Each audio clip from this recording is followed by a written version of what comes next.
Lecture number 66।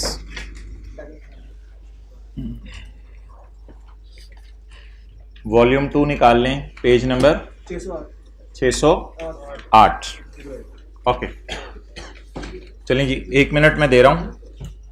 ये ज़रा सवाल पढ़ के ना आप खुद पहले जज कर लें कि रिसर्च अच्छी वाली डेवलपमेंट, बुरी वाली डेवलपमेंट, और कब से अमोर्टाइजेशन करनी है। पेज 608।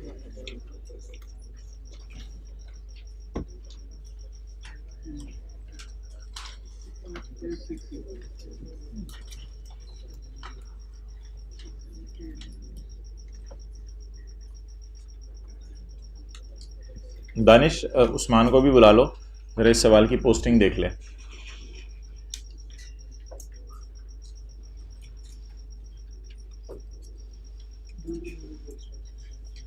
चलें जी, ड्राफ्ट फाइनेंशियल स्टेटमेंट्स, बैठ जाओ। Draft financial statements of Tulip for the year ended shows follows. Total assets आ रही हैं, टोटल लायबिलिटीज आ रही हैं, और net profit for the year आ रहा है। While reviewing the draft financial statements पे नज़र मारते हुए the following matters have been noted. Following matters note किए गए हैं। Number 1, TL commence development of new product on यकम जनवरी 17। तो रिसर्च का चक्कर ही कोई नहीं, यकम जनवरी 17 को क्या शुरू हो रही है, development.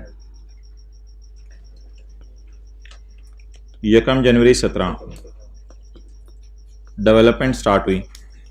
Following directly attributable cost have been incurred up to launching date on यकम अक्टूबर 17। यकम अक्टूबर 17 लॉन्चिंग डेट, यकम अक्टूबर 17 लॉन्चिंग डेट, यानी प्रोडक्ट लॉन्च हो गई और प्रोडक्शन डिपार्टमेंट में इससे चीज़ें बननी शुरू हो गई। एंड हैव बीन कैपिटलाइज्ड, इस बात को ज़रा मैं इग्नोर कर रहा हूँ, ये असल में एक एरर है, इसको मैं एंड पे पढ़ूंगा। मैं पहले ओरिजिनल एंट्रीज देखूंगा। The recording criteria of capitalisation was met on यकम मार्च 17। ये ना इन दोनों के दरमियान की तारीख है, यकम मार्च 15।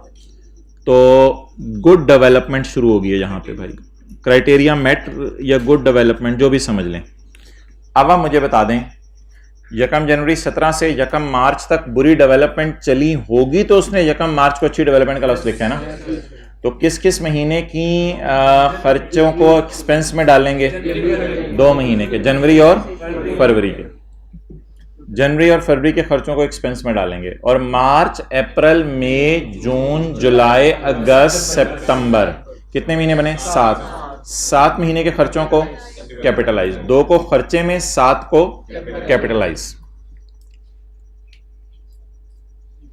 अच्छा, एक चीज ये बताइएगा कि लेबोरेटरी खुली कब, जल्दी बैठो आसिम भाई, आप भी बैठो जल्दी। लेबोरेटरी खुली कब और साइंसदानों को आखिरी तनख्वाह देकर, लेबोरेटरी खुली कब और साइंसदानों को आखिरी तनख्वाह देकर कब बंद हो गई। भाईजान ये ना यहां से यहां तक होगा, यकम जनवरी 17 से यकम अक्टूबर तक। तो यकम जनवरी को लैब ओपन हुई और यकम अक्टूबर को जब प्रोडक्ट लॉन्च होगी तो साइंसदानों को कहा भाईजान आप जाएं। इस वजह से ये जो खर्चे हैं, स्टाफ सैलरी, ये जो खर्चे हैं ये 9 मंथ्स का खर्चा है। ये तो इक्विपमेंट है ना, ये तो फिक्स्ड एसेट है, इसको जरा साइड पे रखें। ये भी 9 मंथ्स का खर्चा है, ये भी 9 मंथ्स का खर्चा है। तो ये 9 मंथ्स के खर्चे हैं। एक बड़ा इंपॉर्टेंट सवाल होता है IAS 38 में कि आप लोग ना गलती से खर्चे को पकड़ के 12 से डिवाइड कर देते हैं। वो नहीं करना होता, देखना होता है खर्चा हुआ कितना अरसा, तो जितना अरसा खर्चा हुआ उसको उससे डिवाइड करके फिर रेलेवेंट अच्छी बुरी में तकसीम करना होता है। तो पहली बात ये हो गई। The recording criteria was met on Yakam March. All costs have been incurred evenly during the period. All costs have been incurred except equipment which was purchased on, except equipment जो कि सिर्फ इस प्रोजेक्ट के लिए खरीदा गया था यकम जनवरी को। तो स्टाफ सैलरी 9 महीने तक देखें कुछ खर्चे होते हैं फौरन और कुछ होते हैं इवनली। क्या मतलब? कॉलेज वालों ने बिल्डिंग खरीदी फौरन, फर्नीचर खरीदा फौरन, बिजली का बिल इवनली, मुलाजमीन की तनख्वाहें इवनली। तो खर्चे की नेचर डिपेंड करता है। तो फौरन कैश इक्विपमेंट की केस में क्रेडिट हो गया होगा, और ये जो स्टाफ की तनख्वाहें हैं और लैब के अंदर जो चीजें कंज्यूम होनी है, मटेरियल्स वगैरह, और जो कंसल्टेंट को हमने मशवरा लेने के लिए बुलाया हुआ है, इनको जैसे जैसे हर महीने आते रहे होंगे वैसे वैसे तनख्वाह देते रहे होंगे और वैसे वैसे कंज्यूमेबल्स खरीदते रहे होंगे। तो ये खर्चे 9 महीने मुसलसल होते रहे हैं, और ये खर्चा यकम जनवरी 17 की सुबह हो गया था पैसे पे करके, बल्कि ये तो कैपिटल एक्सपेंडिचर है। Okay, the estimated life of the product with 10 years। ये तो हमारे इंटेंजिबल है ना, प्रोडक्ट जो भी है इसकी 10 साल लाइफ है, लेकिन हमारे प्लांट की इक्विपमेंट की लाइफ 5 साल है। और TL has not charge any amortisation, अभी तक अमोर्टाइजेशन चार्ज नहीं की। तो अभी इस चक्कर में आप ना पढ़ें, पहले ये देख लेते हैं कि हमारी इस सारे डेटे की बुनियाद पर ओरिजिनल एंट्री क्या बनती है। 30, 90 और 212 का टोटल क्या है?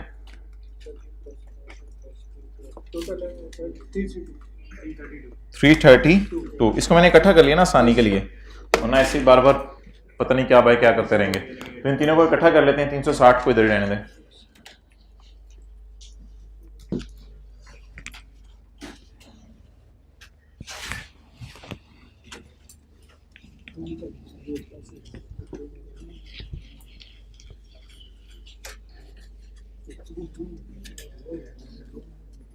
ओके, चलें जी।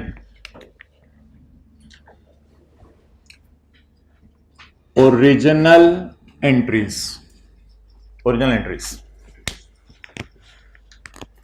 332 को पकड़ेंगे और इसकी एंट्री करेंगे expense debit, asset debit, cash credit.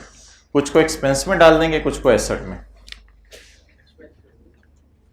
Expense debit, क्योंकि इंटेंजिबल इसी साल मुकम्मल हो गया तो वर्क इन प्रोग्रेस का लफ्ज लगाने की साथ जरूरत नहीं है। Cash credit 332। सवाल खामोश हो तो पेमेंट सारी कैश में हो जाती है।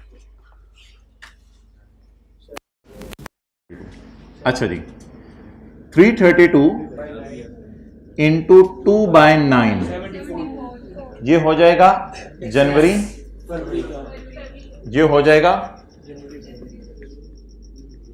जनवरी फरवरी का, और फिर मार्च अप्रैल मई जून जुलाई अगस्त सितंबर तक इसको कैपिटलाइज।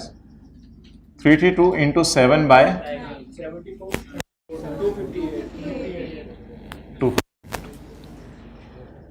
ये एंट्री होगी जी 332 की। आई डोंट नो सोल्यूशन में ऐसे हुई है नहीं हुई, you are supposed to note it down.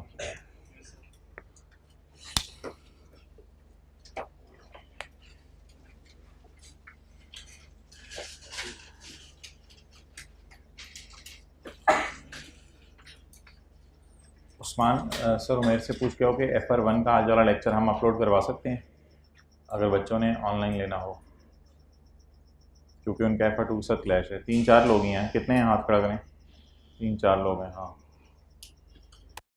But decision आपका फिर अपना होगा। अच्छा आगे चलें जी। What we are suppose to do next, अगला काम हमने ये करना है कि हमारा ये 360 बच गया है, तो 360 की एंट्री कर दें। पीपी डेबिट कर दें, इक्विपमेंट डेबिट कर दें, जो मर्जी कर दें, वो आपकी मर्जी है। मैं पीपी डेबिट कर रहा हूँ, पीपी डेबिट, कैश क्रेडिट। और मुझे बिल्कुल टेंशन नहीं है जो लाइन आइटम्स मैं यूज़ कर रहा हूँ। इक्विपमेंट असूली तौर पर लिखना चाहिए था मुझे, क्योंकि असल में इन द एंड प्रॉफिट्स में एडजस्टमेंट्स ही पोस्ट करनी है, डबल एंट्रीज को उसने मार्क्स तो मुझे देने कोई नहीं। पीपी डेबिट अनलेस कि मैं फिगर्स को पोस्ट, ओके, और PP debit cash credit done हो गया जी। अब आप मुझे बताएं क्या जो खर्चे मैंने किए हैं उनकी एंट्री कर दूं? बिल्कुल, उनकी एंट्री मैंने कर दी। जितना खर्चा हुआ है 692 का, उसकी एंट्री मैंने कर दी। इसकी मैंने अलग एंट्री कर दी, इन तीनों की अलग एंट्री कर दी।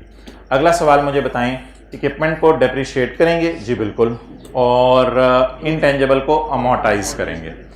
इक्विपमेंट जनवरी फरवरी इस्तेमाल हुआ होगा बुरी वाली डेवलपमेंट में, और मार्च से सितंबर इस्तेमाल हुआ होगा अच्छी वाली डेवलपमेंट में, और अक्टूबर नवंबर दिसंबर लैब बंद रही होगी लेकिन बेचारा वैल्यू लूज करता रहा होगा, तो अक्टूबर नवंबर दिसंबर वाली जो महीने की डेप्रिसिएशन है उसको हम एक्सपेंस में डाल देंगे, उसे हम एक्सपेंस में डाल देंगे, अनलेस कि वो कंप्यूटर या इक्विपमेंट जो मेरा है वो किसी और प्रोजेक्ट में इस्तेमाल हो।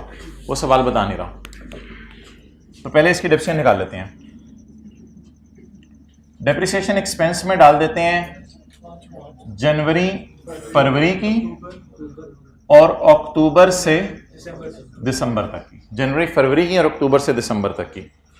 और इनटेंजिबल की कॉस्ट में डाल देते हैं डेप्रिसिएशन मार्च सितंबर तक की। लेकिन एक बार याद रखिएगा, अकामुलेटेड डेप्रिसिएशन अकाउंट जो मेरे पीपी का बना उसमें पूरी डेप्रिसिएशन जाएगी पूरे साल की। तो अकामुलेटेड डेप्रिसिएशन में पूरे साल की डालेंगे, थोड़ी सी खर्चों में डाल देंगे, थोड़ी सी इंटेंजिबल की कॉस्ट में डाल देंगे। अच्छा जी, इसकी कॉस्ट, इसकी लाइफ 5। क्या जवाब आया? 72।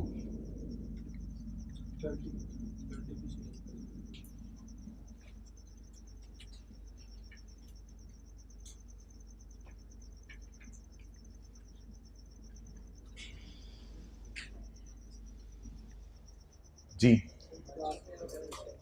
अच्छा, डन हो गया जी। अब आप हिस्से कर दें इसके 72 के। 72 के मेरे पास जगह नहीं है इधर, मैं कर रहा हूँ 72 12 महीने की डिविजन है, 12 महीने की डिवाइडेड बाय 12 महीने। जनवरी फरवरी के 2 महीने बुरी वाली डेवलपमेंट और अक्टूबर नवंबर दिसंबर जब हमें पता ही नहीं है इस्तेमाल कहाँ हो रहा है। बाकी बैलेंसिंग निकाल लें, बैलेंसिंग 42।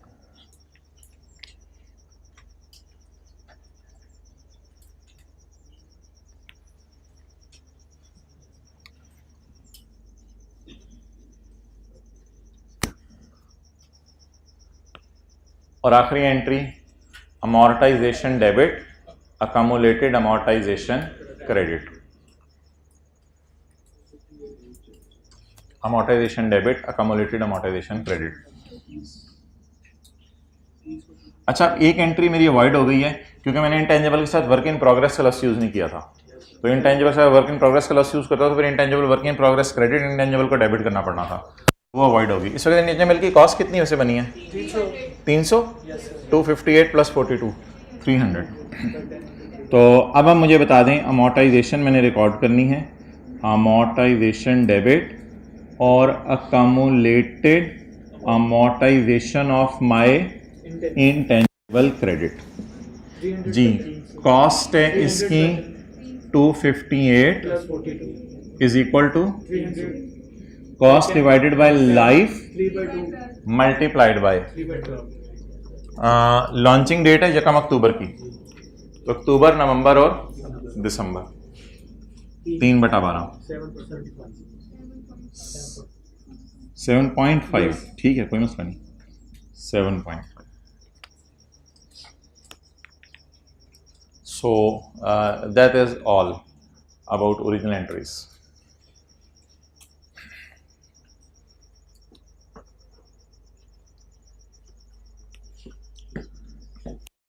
कौन सी वाली एंट्री? ये वाली एंट्री? हाँ, जनवरी फरवरी में हमारा इक्विपमेंट मैंने यकम जनवरी को खरीद लिया था ना, तो जनवरी फरवरी में बुरी वाली डेवलपमेंट में यूज हुआ है, इसलिए डेप्रिसिएशन को एक्सपेंस में डाला है। इधर देखो ना, ये 5 महीने की उधर चली गई और बाकी जो 7 महीने की है, जिस तरह इधर भी 7 महीने की थी, तो 7 महीने वाली कैपिटलाइज होगी। Any question? Okay, next, wrong entry. Wrong entry,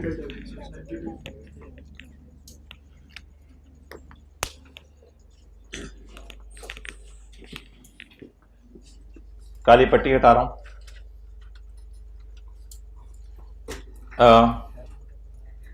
एक लफ्ज उसने लिखा हुआ है, following cost have been capitalised. इसका मतलब है इस 692 की बात कर रहे हैं। Following cost have been capitalised, as intangible, इसमें तो टेंजिबल भी पड़ा हुआ है।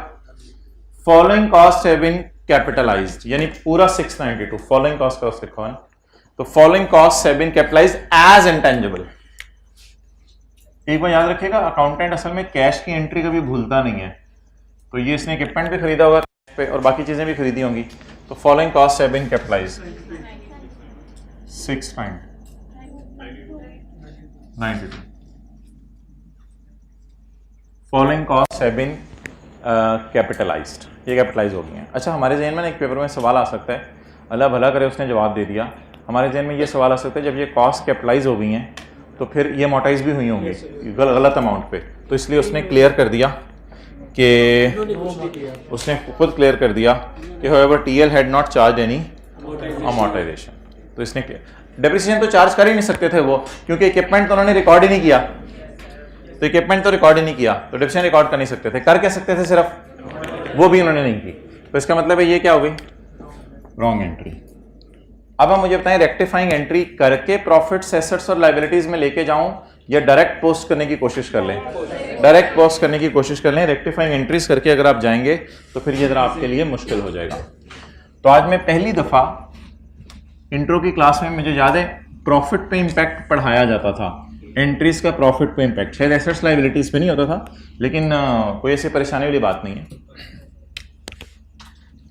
सवाल में से अब ये मेरी वर्किंग्स थी शायद, अब मैं मेंस रिक्वायरमेंट की तरफ आ रहा हूं, टोटल एसेट्स, लायबिलिटीज और प्रॉफिट। इसका तरीका पेपर में ये होगा, अनएडजस्टेड फिगर क्वेश्चन से आ जाया करेंगी। मैं रेक्टिफाइंग एंट्री करने नहीं लगा, डायरेक्ट पोस्ट करने लगा हूं जी। 2700 390, इसका टोटल नहीं करना, ये पैसे लायबिलिटी प्रॉफिट का टोटल किया हो गई। ओके, इसके लिए एक काम उस्मान आसानी के लिए मैं करने लगा हूं, क्योंकि वो काम आपको टफ टाइम देगा अगर आपने वही रहने दिया। अकोमोडेशन का लफ्ज़ मैं मिटा रहा हूं, पीपी का लफ्ज़ जब लिखा होगा आसानी हो जाएगी, और अकोमोडेटेड अमोर्टाइजेशन का लफ्ज़ मैं हटा रहा हूं। इंटेंजिबल की अकोमोडेटेड अमोर्टाइजेशन, तो इंटेंजिबल अकाउंट जैसे बुक वैल्यू पे बन रहा है, थोड़ा सा आसानी के लिए शेयर यार मैंने ये काम कर लिया। एक बात ये हो गई। दूसरी बात, आपको सिर्फ एक चीज टफ टाइम देगी, वो चीज है इंटेंजिबल। क्यों? 1 2 3, इधर आपको 3 जगह नजर आ रहे हैं, इधर आपको एक दफा नजर आ रहे हैं, तो थोड़ा सा इंटेंजिबल को पोस्ट करते हुए सोचना पड़ेगा। लेकिन माशाल्लाह टीटीडी डीटीडी नेट नोट करने इतने आपने सीखे हुए हैं कि आपके लिए ये भी इंशाल्लाह पोस्टिंग आसान है। थोड़ा सा जरा मुझे ऐसे ही बता दें कि असूली तौर पर कैलकुलेटर पढ़ें, ये जो ट्रिक है वो आपने सीखना है। अब ये मेन चीज पोस्टिंग का असूल है, ये आपने सीखना है।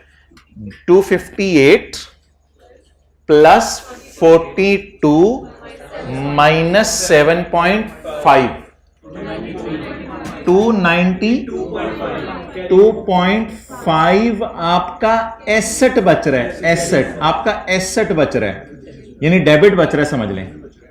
तो 292.5 डेबिट साइड पे आपका बचा है या क्रेडिट साइड पे? असूली तौर पे डेबिट कितना होना चाहिए था? कट कटा के कुछ खर्चे भी थे, कुछ डेप्रिसिएशंस भी थी, कुछ भी था, उसूली तौर पे डेबिट होना चाहिए था 292 से। हुआ कितने से? कितने से ज्यादा हो गया? आप बताएं, रेक्टिफाइंग एंट्री में मैंने 292 को 692 पे लेके जाना है या 692 को 292 पे लाना है? सोच के बताएं, मेरे एसेट इंक्रीज करेंगे या डिक्रीज? एसेट डिक्रीज करेंगे। तो इन टेंजेबल की वजह से 399.5 अगर आपने शो करना है तो आप ऐसे शो कर सकते हैं, 692 वर्सेस 292.5, और मेरे ख्याल से इसको इस पे लाना था, ऐसे ही करना था ना, इसको नहीं यस सर नहीं, हद होगी, जो जो जो हो रहा हो ना लगे होते हैं। ठीक है जी, ये थोड़ी सी एक टफ पोस्टिंग थी। इसके बाद एक काम करें, इसके बाद एक काम करें, इसको टिक कर दें। तुम्हें मैं देख लिया, तुम्हें भी देख लिया, तुम्हें भी देख लिया, तुम्हें भी देख लिया, इसको आप टिक कर दें। इन सबको देख लिया। एक चीज को देखने की जरूरत नहीं, वो आप मुझे बताएं, कैश। क्योंकि कैश जितना क्रेडिट होना चाहिए था उतना ही हुआ, क्योंकि कैश की एंट्री अकाउंटेंट बोलता नहीं। अब जिनको आपने नहीं देखा उनको आप देखें, खर्चा बुक करें। खर्चा, ओहो सिंगल एंट्री में चल रहा हूं, डबल एंट्री लेके चलता तो काफी टाइम लग जाना था। बस सिंगल सिंगल चीजें जो पड़ी हैं मैं उठाने लगा हूं। अब खर्चा बुक करें, खर्चा बुक कर लिया बस। अच्छा ये टिको क्यों नहीं मारा कैश पे? ये देखा ना, कैश 332 और 360 और ये 692 है। खर्चा बुक कर लिया। पीपीई बढ़ा दूं या नेट करके ले जाऊं? नेट करके ले जाऊं। ये मैंने क्या रिकॉर्ड किया? एक्सपेंस रिकॉर्ड कर लिया। अब पीपीई 360 डेबिट 72, यानी 360 से एसेट बढ़ाना है, पीपी डेबिट करना है। तो 360 माइनस 72 288। ये हमें पहले करा दिया होता तो हमारा भी टेस्ट बेहतर हो जाता। अगले में देख लेंगे, अगले में देख लेंगे, तब तो करा दिया। अच्छा ये भी टिकू हो गया।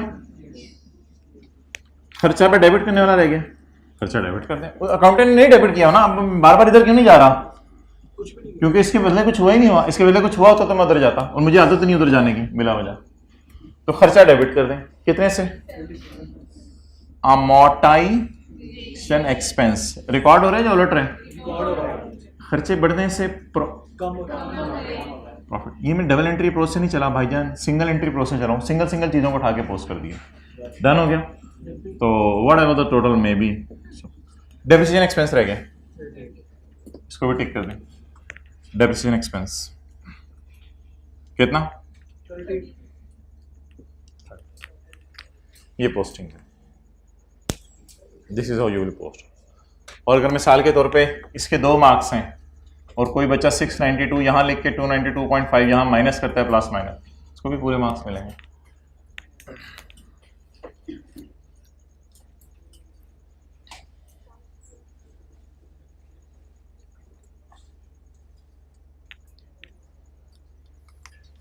अप्रोच समझ आइए, दोबारा जरा देखें। टफ टाइम कौन सा अकाउंट देगा? जो दो नहीं जो ज्यादा जगह आ रहा होगा जो दोनों जगह ज्यादा जगह आ रहा होगा। उधर एक दफा आ रहा है इंटेंजिबल, इधर कई दफा आ रहा है। तो उसको नेट नोट करके पहले आपने देख लिया, नेट करने के बाद देखा ओरिजिनल में कितना, रॉन्ग में कितना है, फिर रेक्टिफाइंग में पोस्ट कर दिया। इसके बाद जितनी चीजें नजर आ रही हैं अब आपको, अल्लाह का शुक्र है कैश कैश से कैंसिल हो रहा है। बाकी जो चीजें पड़ी हैं उनको उठा के इधर ही लाना है। इसे प्रॉफिट्स में क्या कर दें? Good good. इसको एसेट्स में नेट करके ऐड कर दें। इसे प्रॉफिट्स में, इसे प्रॉफिट्स में माइनस कर।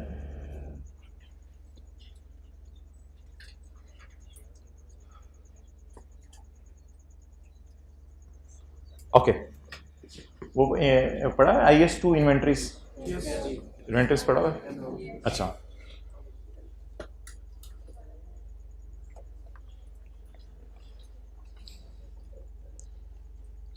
अच्छा भाई, ये 80% को छोड़ें।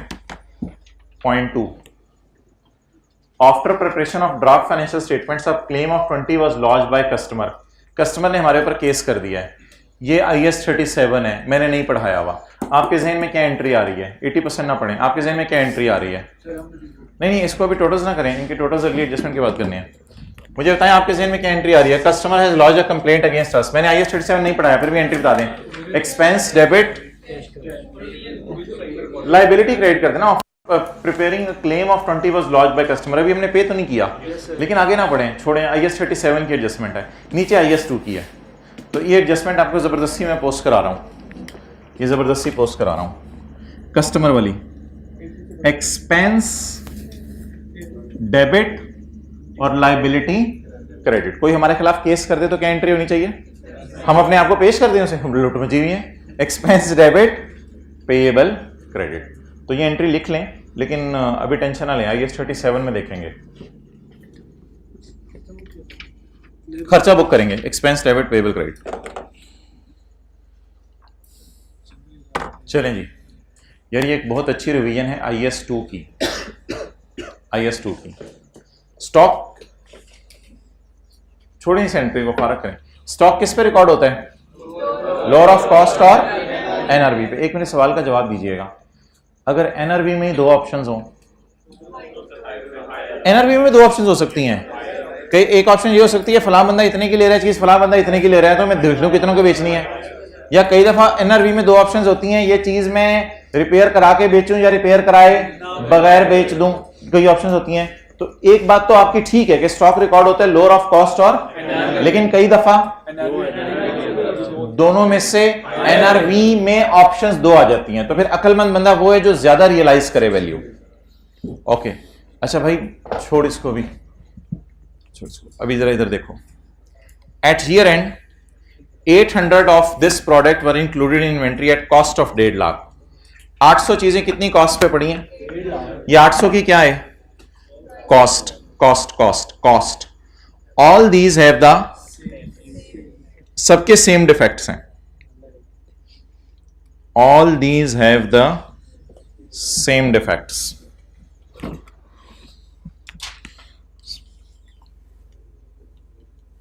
आठ 800 चीजें पड़ी हैं किस पे? 150 पे। जवाब मैं रुपीज इन थाउजेंड में कराऊं, 1,20,000। ये कॉस्ट आ गई मेरे सारे स्टॉक की। दोबारा पढ़ लें, at year end 800 units of this product at a cost of 1.5 lakh. 1.5 lakh का क्या कर लें? AC कर लें। 800 मेरे पास जहन में लाएं, एक ऑर्गेनाइजेशन बड़ा सा हॉल, उसमें 800 AC पड़े हैं, कितने वाले? 1.5 लाख वाले। समझ आ गई बात? ये उनकी क्या है? कॉस्ट। कॉस्ट है जो उनके ऊपर टैग लगा हुआ है, कॉस्ट है, कॉस्ट है। हमने 1.5 लाख के खरीदे हैं, पता नहीं कितने के बेचे। All these have the same defects. सारों की मोटरें अंदर खराब हुई हुई हैं, अंदर ही अंदर आग लगी हुई है सबके। ऑल दीज हैव द, आमतौर पे ये AC के ऊपर जो सब सारे एसियों के ऊपर, कमरा जहन में लाएं, ये जो सारे AC हैं 800, इनके ऊपर हमने 2-2 लाख के टैग लगाए हुए हैं, और हम सोच रहे थे माशाल्लाह 2-2 लाख के बिक जाएंगे। TL has already committed to sell 300 to Jamal. इस 800 में से 300 की तो ऑलरेडी कमिटमेंट हो चुकी है कि जमाल को ही बेचनी है, ये हम रिवर्स नहीं कर सकते। और जमाल ने जब 300 यूनिट्स उठाए थे तो हमने डिस्काउंट देने के बजाय उसको 2,20,000 का बेचा। शायद जमाल को किसी जगह से इतने इकट्ठे ना मिल रहे हों और उसकी कोई मजबूरी हो, तो हमने उसकी मजबूरी से फायदा उठा के उसे 2,20,000 की चीज कर दी हो, वो वट एवर द रीजन में भी। 300 को हम कमिट कर चुके हैं, 2,20,000 पे बेचेंगे। TL has estimated at 80,000 per unit would be incurred to remove the defect. IAS 2 चल रहा है, मुझे बताएं जमाल को डिफेक्ट रिमूव करा के बेचेंगे? जी बिल्कुल, डिफेक्ट रिमूव करा के बेचेंगे, क्योंकि उससे तो कमिट हो चुका है ना कि तुझे बेचने ही बेचने हैं। अब अगर बेचने हैं तो डिफेक्ट रिमूव करा के बेचेंगे। मुझे आप 300 की कॉस्ट बताएं। सर आप कॉस्ट दोबारा निकाल रहे हैं? हाँ यार मैं दोबारा निकाल रहा हूं, 300 की निकाल रहा हूं ना, 300 की दोबारा निकाल रहा हूं, कोई मसला नहीं। 40, ये टोटल कॉस्ट 1,20,000 है, 300 की कॉस्ट मैंने दोबारा निकाल ली 45,000। इनकी जरा NRV बताएं कैसे निकलती है? NRV का फॉर्मूला आता है आपको? Estimated selling price 2,20,000, 2 lakh estimated selling price minus estimated repair cost, ये एक AC की निकलेगी।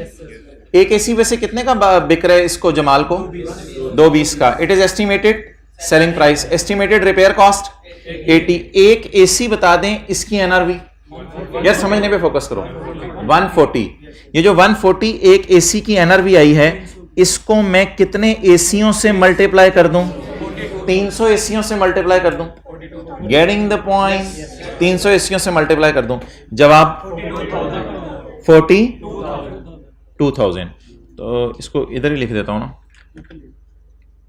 42,000। ये क्या आ गई? NRV। डन। ये एनआरवी आ गई मेरी। आप बता दें लोअर क्या है, तो स्टॉक को किस पे रखना है, एनआरवी पे। ये जमाल फारग हो गया, आगे चलें। अब फड्डा किन के 500 का, जरा 500 की ना मुझे कॉस्ट दोबारा निकलवा दें। 500 ज़रब, वैसे तो यार 1,20,000 में से भी 45,000 माइनस कर सकते थे ना। बताएं जल्दी, सबकी कॉस्ट 120, इसमें से 300 ज़रब 150 इधर कर दिया और 500 ज़रब 150 इधर कर दिया। अच्छा, अब यार जमाल के अलावा वाले हमारे पास कितने एसी पड़े हैं, 500 एसी पड़े हैं। अच्छा, ये जो 500 एसी जमाल के अलावा वाले हमारे पास पड़े हैं, इनको हम जमाल को बेचें या जिस मर्जी को बेचें, इसको कमाल को बेचें, अंजुम को बेचें, अकरम को बेचें, हमारी मर्जी है। Further each defective unit can be sold for 1,30,000 in current condition. Jamal वाला 1,30 का नहीं बिक सकता करंट कंडीशन में, क्योंकि जमाल ने कमिट कर दिया कि सही वाली चीज देनी है। तो बाकी जो हैं उनमें अब दो ऑप्शंस आ गई, बाकी जो है उनमें दो ऑप्शंस आ गई। क्या ऑप्शन आ गई, ठीक करा के भी बेच सकते हैं और एज इट इज बेचने वाली से ऑप्शन है हमारी 1,30,000 वाली, तो ठीक करा के भी बेच सकते हैं और एज इट इज भी बेच सकते हैं। इसमें भाईजान एनआरवीज ना दो तरीके से निकालें। NRV option 1 and option 2। Option 1 मेरे पास क्या है कि ऑप्शन 1 वो वही वाली पहले कर लेना, ऑप्शन 1 जैसे पहले किया है। 220 नहीं भाईजान, 200 का बेचना है। पहले वो करने दो, 200 का बेचना है ना। किनको बेचना है, जमाल को या किसी और को? किसी और को तो टैग लगाया हुआ 200 का, वही बेचना है। तो 200 एस्टिमेटेड सेलिंग प्राइस, और ये रिपेयर कितने का होगा, 80 का। लेकिन ये तो निकलेगी एक एसी की एनआरवी। मेरे पास अल्लाह भला करे आपका कितने एसी हैं, 500, 60,000 डन। अगर मैं एसी सही करा के बेच दूं, थोड़ा सा फोकस कर लें पहले समझने पे, फिर नोट कर लीजिएगा। अगर मैं एसी सही करा के बेच दूं तो कितने के बिक जाएंगे, 60,000 मुझे दे जाएंगे। 2 लाख का एक एसी बिकेगा, 80,000 का रिपेयर होगा, तो मुझे 60,000 सारे एसी, या 60 मिलियन शायद बनेगा, 60 मिलियन रुपीस सारे एसी मुझे दे जाएंगे। डन। ये ऑप्शन 1 है एनआरवी की। ऑप्शन 2, वो तो मुझे एज इट इज बेचना पड़ेगा फिर मजबूरन चीज। जब मुझे एज इट इज चीज बेचनी पड़ेगी तो वो मैं क्या पकड़ूं, 130 इंटू कितने एसी, 500, 60। पहले मुझे स्काई ब्लू से बताएं इन दोनों में से हायर कौन सा है। एनआरवी को कौन सी को मैं पकड़ूं, 65 वाली।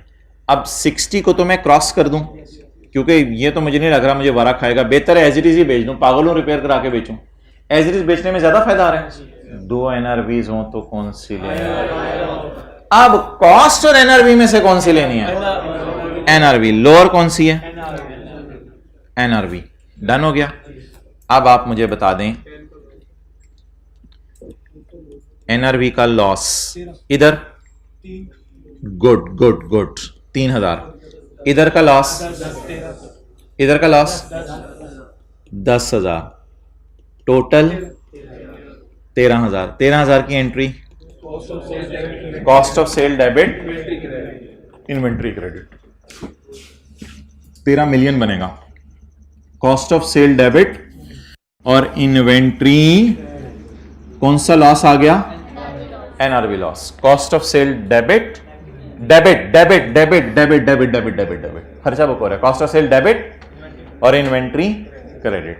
सबर कर दें सारे, पूरा रिवाइज करें। कितने एसी पड़े हैं हमारे पास, 800 एसी पड़े हुए हैं हमारी इन्वेंट्री में। कितने वाले, 800 ज़रब 1.5 लाख, 1,20,000, या 300 ज़रब 150 और 500 ज़रब 150। एक ही बात हो गई। ये डेटा सारा कॉस्ट का आ गया। नॉर्मली बिकते हैं 2 लाख के। अच्छा चलो ठीक है, लेकिन हम वादा कर चुके हैं जमाल को कि तुम्हें 2,20,000 का बेचेंगे। अब बेचना ही बेचना है और कोई चारा नहीं है। लेकिन हमने अंदाजा लगाया है कि 80,000 पर यूनिट रिमूव करने का आएगा डिफेक्ट के। तो पाया और खोया कभी क्लास में बोला है मैंने? क्या पाएंगे, क्या खोएंगे, कितने यूनिट्स पे? जमाल वालों पे। चलें जी, नाउ फीलिंग कंफर्टेबल। अच्छा, बाकी कितने बच गए? 500। अगर एज इट इज बेचने हैं तो उस पे पाएंगे 130, 500 पे। अगर रिपेयर करा के बेचने हैं तो क्या पाएंगे, क्या खोएंगे? 80। कितने 80 पे? 500 पे। तो जवाब 60 और 65 में से कौन सी एनआरवी आपको पसंद आ रही है? वो सर से पूछ के आओ जरा, मैंने अनाउंस करना है। अच्छा, 60 और 65 में से कौन सी वाली एनआरवी आपको पसंद आ रही है? बेहतर क्या, रिपेयर करा के दें या एज इट इज दे दें? एज इट इज देना ज्यादा बेहतर है। तो अब एनआरवी बेचारे की 65 है, कॉस्ट 75 है। किताबों में तो कॉस्ट पे पड़ा होगा, तो ये भी कॉस्ट से गिरा के एनआरवी पे लाना पड़ेगा। 3000 का लॉस, ये 75,000 से 65,000 पे लाना पड़ेगा, 10,000 का लॉस। 3000 जमा 10,000 एनआरवी लॉस की जनरल एंट्री फाइनल अकाउंट में भी मैं कराऊंगा, आज भी जरा करा रहा हूं। एंट्री बता दें जरा एनआरवी लॉस की। Cost of sale debit inventory credit, ये एंट्री बताएं। Cost of sale debit inventory credit, नहीं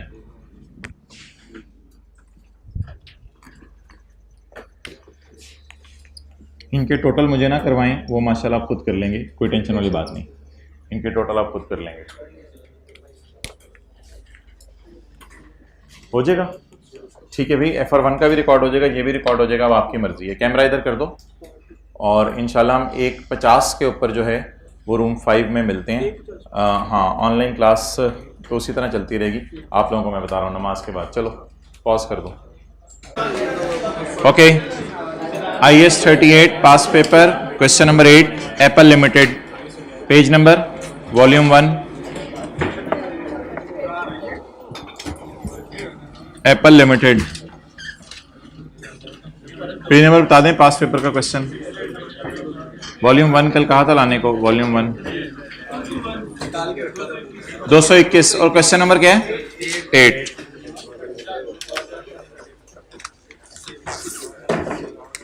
Apple Juice, Apple Limited is in the process of finalizing its consolidated financial statements.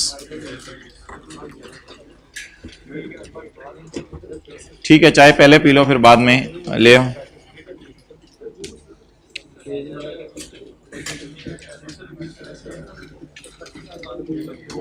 वो एसेट्स बता दें जो इंटरनली जनरेट किए जाएं तो रिकॉर्ड करने की इजाजत नहीं है। वो एसेट्स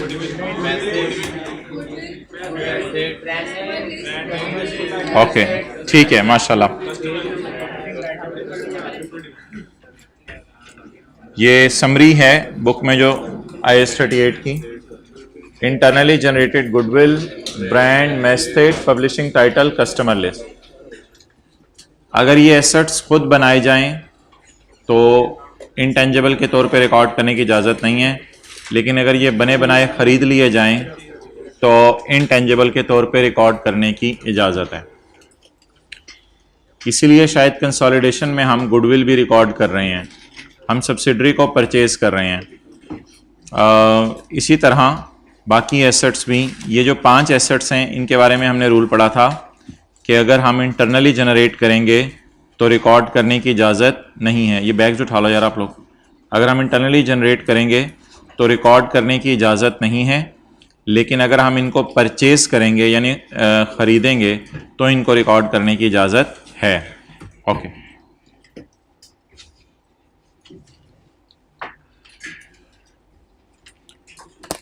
पेज 221।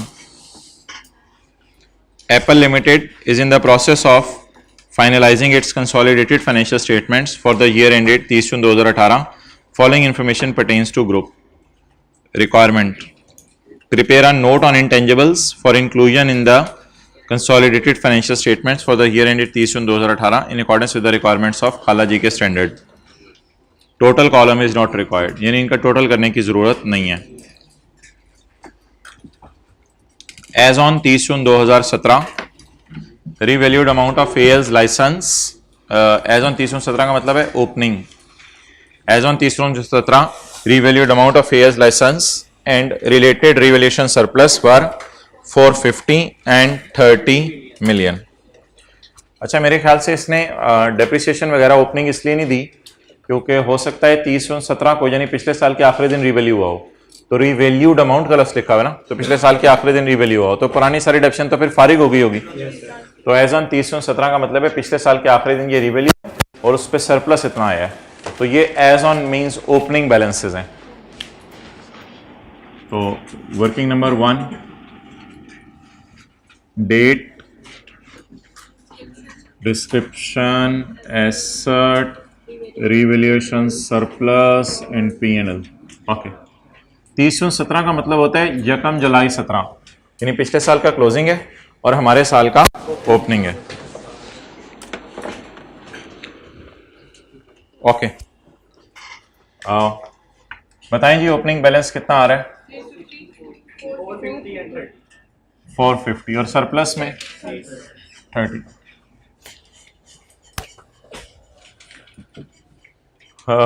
असल में अगली एडजस्टमेंट्स थोड़ी समझने वाली हैं, इसलिए मैं वेट कर रहा हूँ, हो सकता है किसी और बच्चे ने आना हो। इस एडजस्टमेंट को ज़रा मुझे पूरा करवा दें। इसका एंड के ऊपर आपको जाके मिलेगा पॉइंट 8 में, as on 30 June 18 the fair value of licence was 350 million. और असल में लाइफ ना, इस ये सवाल अजीब है, लाइफ पूरे सवाल में कहीं नहीं दी हुई, एक ही जगह उसने उठा के लाइफ दे दी है सबकी। कितने साल? 10 साल। अच्छा, और मुझे बता दें फेयर वैल्यू लाइसेंस की क्या है? 350। चलें जी, लाइफ बता दें। कहते हैं जितने भी एसेट्स हैं ना मेरे पास 1 जुलाई 17 को पड़े हुए, सबकी लाइफ ही कितने साल है? रिमेनिंग बस 10 साल रह गई, 10 सालों पे इनको खत्म करना है। तो इसको भी इंशाल्लाह हम 10 सालों पे खत्म करेंगे। मुझे बताएं मैं रीवैल्यू कब कर रहा हूं, साल के पहले दिन या आखिरी दिन? As on 30 June 18 fair value हो जितने, तो अगर साल के आखिरी दिन में रीवैल्यू कर रहा हूं तो पहले डेप्रिशिएट करूं या पहले रीवैल्यू? पहले डेप्रिशिएट कर दें, बाद में रीवैल्यू। तो 30/6/18 डेप्रिसिएशन 450 डिवाइडेड बाय 10 और 30 डिवाइडेड बाय 10 45 और 3 27। ये आपकी 30 जून 18 की WDV आ गई बिफोर रिवैल्यूएशन। और अब रिवैल्यूड अमाउंट बताएं कितनी अवेलेबल है? 350। तो जब रिवैल्यूड अमाउंट एंड पे अवेलेबल हो तो पहले डेप्रिशिएट करेंगे। 30 June 18 revalued amount 350। 30 June 18 revaluation loss 55 का लॉस है या 55 का? 55 का।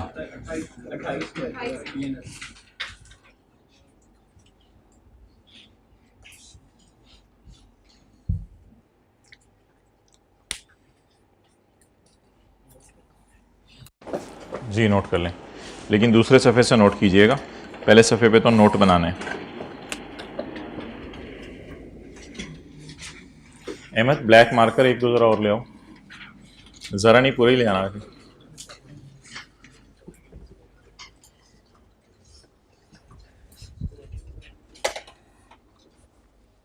जी, ऑर्गेनाइजेशन का नाम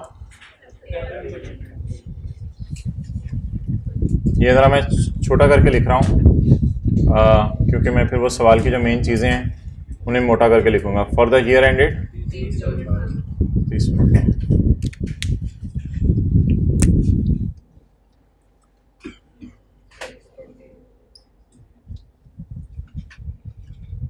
gross carrying amount and accumulated amortization.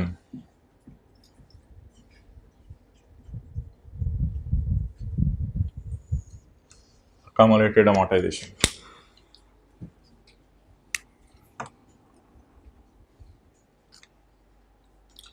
Note बनाते हुए आपने सिर्फ एसेट का कॉलम देखना है, बस। नोट बनाते हुए आपने सिर्फ एसेट का कॉलम देखना है। चलें जी, ओपनिंग बैलेंस कितना है 450। असल में ये 450 पिछले साल की रिवैल्यूड अमाउंट है। ये 450 एज ऑन 30/17 भी ये रिवैल्यू हुआ था, तो पिछले साल की रिवैल्यूड अमाउंट है, तो इसलिए पिछले साल अकोमोडेशन का बैलेंस एसेट में शिफ्ट हो गया होगा। चलें जी,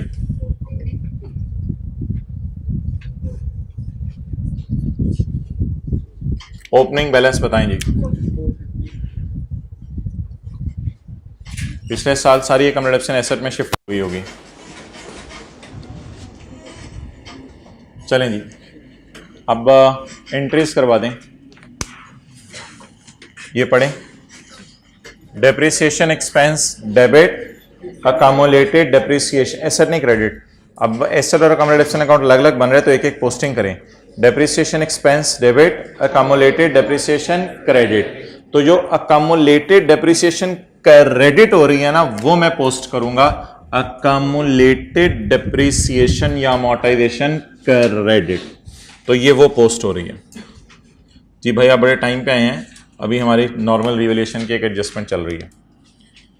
रिवैल्यूएशन की 2 एंट्रीज होंगी। एक एंट्री वार्म अप की होगी, वो 45 रुपए से होगी, वो ट्रांसफर की होगी।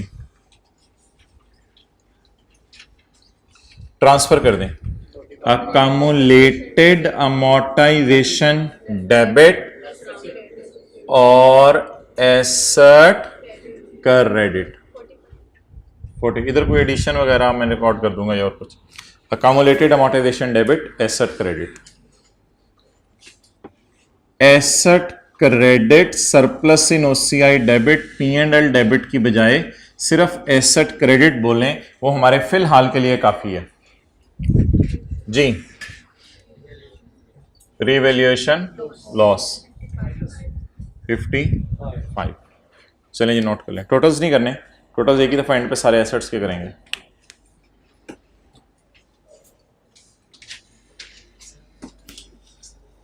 जज़ाकल्लाह।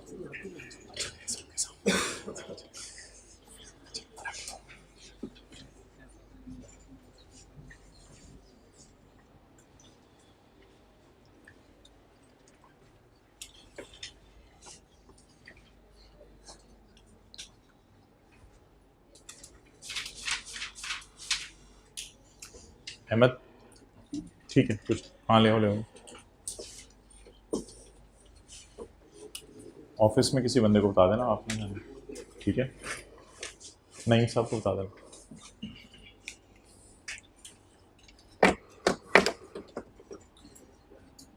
चलें जी, पहली एडजस्टमेंट अब मैं करने लगा हूँ। जहाँ तक तस्वीर खींच लें जो लेट आए हैं वर्किंग 1 की, वर्किंग 2 अब मैं करने लगा हूँ। वर्किंग 1 की तस्वीर खींच लें।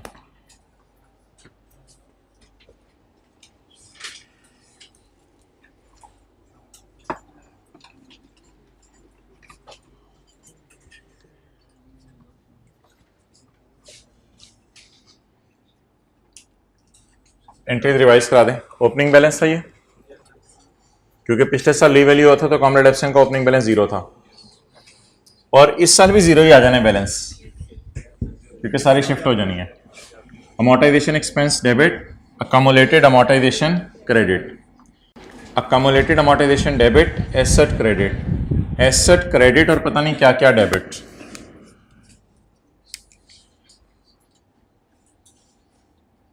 अमोर्टाइजेशन लिखना चाहिए था। अच्छा, वैसे अगर आप पेपर में ये वाले कॉलम नहीं भी बनाएंगे ना दोनों, तो मार्क्स नहीं कटेंगे, क्योंकि हमने तो सिर्फ एसेट की मूवमेंट देखनी है।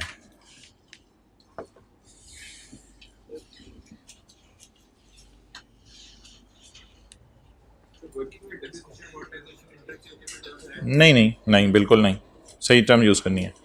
ऑन 1 जुलाई 2017 साल के पहले दिन AL acquired 100% subsidiary, AL acquired 100% subsidiary. ये वर्किंग 2 तो असल में कंसोलिडेशन वाली तो नहीं है, लेकिन बहरहाल मैं अब एडजस्टमेंट अकाउंट बनाने लगा ताकि गुडविल निकले और गुडविल भी मेरे नोट के फेस पे नजर आए। और 1 जुलाई 2017 AL acquired entire share holding of mango limited for ₹1950। ये कौन से पैसे हैं 1950? इन्वेस्टमेंट। सऊदी किंग को जो हमने पैसे दिए 1950।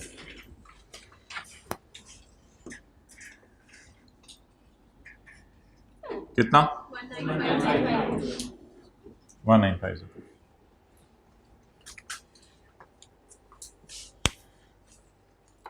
Fair value of assets, net assets appearing in ML's books at acquisition are given below। जी ये ना असल में वो शायद समझ रहे हैं कि आप बड़े हो गए हैं और आपको शेयर कैपिटल रिटेन्ड अर्निंग वगैरह के चक्कर में नहीं डाल रहा वो नेट एसेट्स दे रहे हैं और अच्छी बात है, इनके फेयर वैल्यू दे रहे हैं। नेट एसेट्स इसमें कोई सॉफ्टवेयर भी है और जाहिर बात है आपको पता है सब्सिडरी की बाकी लैंड, बिल्डिंग, कैश, डेटर वगैरह भी होंगे, लाइबिलिटीज भी होंगी।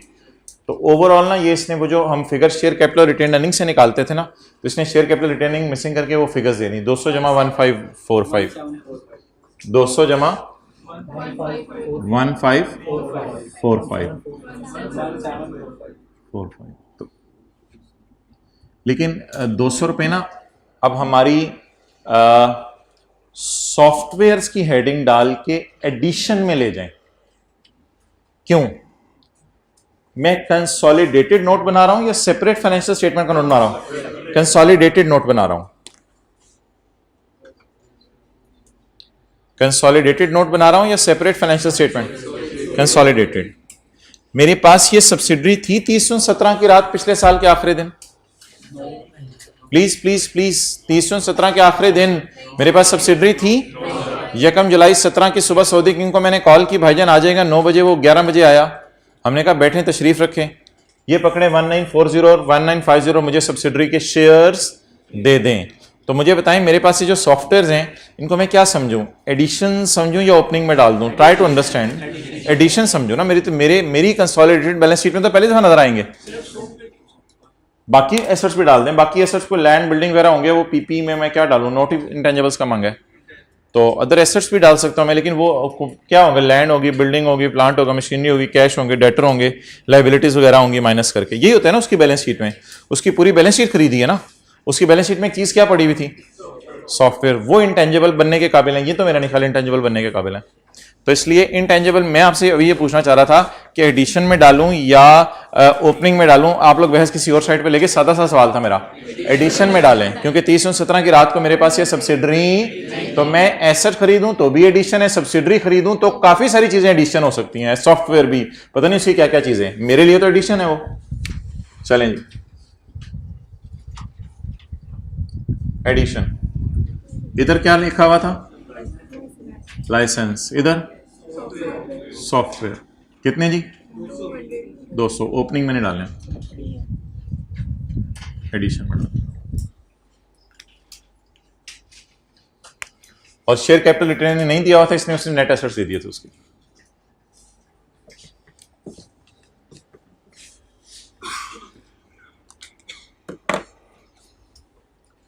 In respect of acquisition of subsidiary, following information is also available।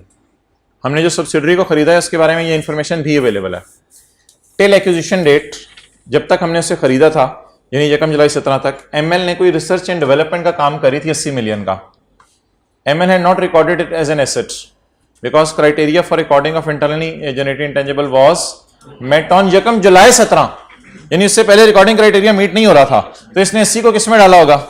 खर्चे में डाला होगा। इसने 80 को किसमें डाला होगा? लेकिन भाई आपको एक कॉन्सेप्ट मैंने दिया था, परचेज्ड आर&डी। परचेज्ड आर&डी तो कैपिटलाइज होगी ना। तो हमारे लिए ये परचेज्ड है या हमारे लिए एक्सपेंस है? परचेज्ड है। आप बताएं, on this date AL estimated date, AL कौन? पेरेंट ने अंदाजा लगाया माशाल्लाह इस आर&डी की डेवलपमेंट के, इस आर&डी की प्राइस क्या है? 95। मुझे बताएं 85 पे मैं 95 पे एसेट को बुक करूं या 80 और 95 के डिफरेंस पे? भाईजान मेरे बला से सब्सिडरी की किताबों में ये कितने का था, बल्कि सब्सिडरी की किताबों में नजर ही नहीं आ रहा था।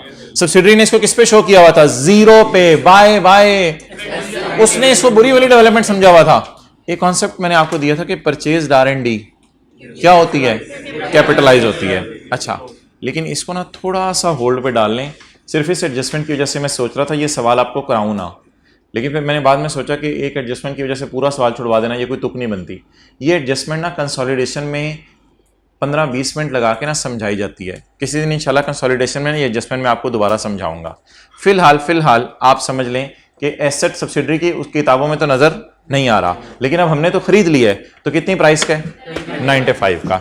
भाईजान ये इन दोनों के अलावा भी एक चीज है, इन दोनों के अलावा भी एक चीज है, ये भी सब्सिडरी के नेट एसेट्स हैं। अभी मेरे नेट एसेट्स पूरे नहीं हुए।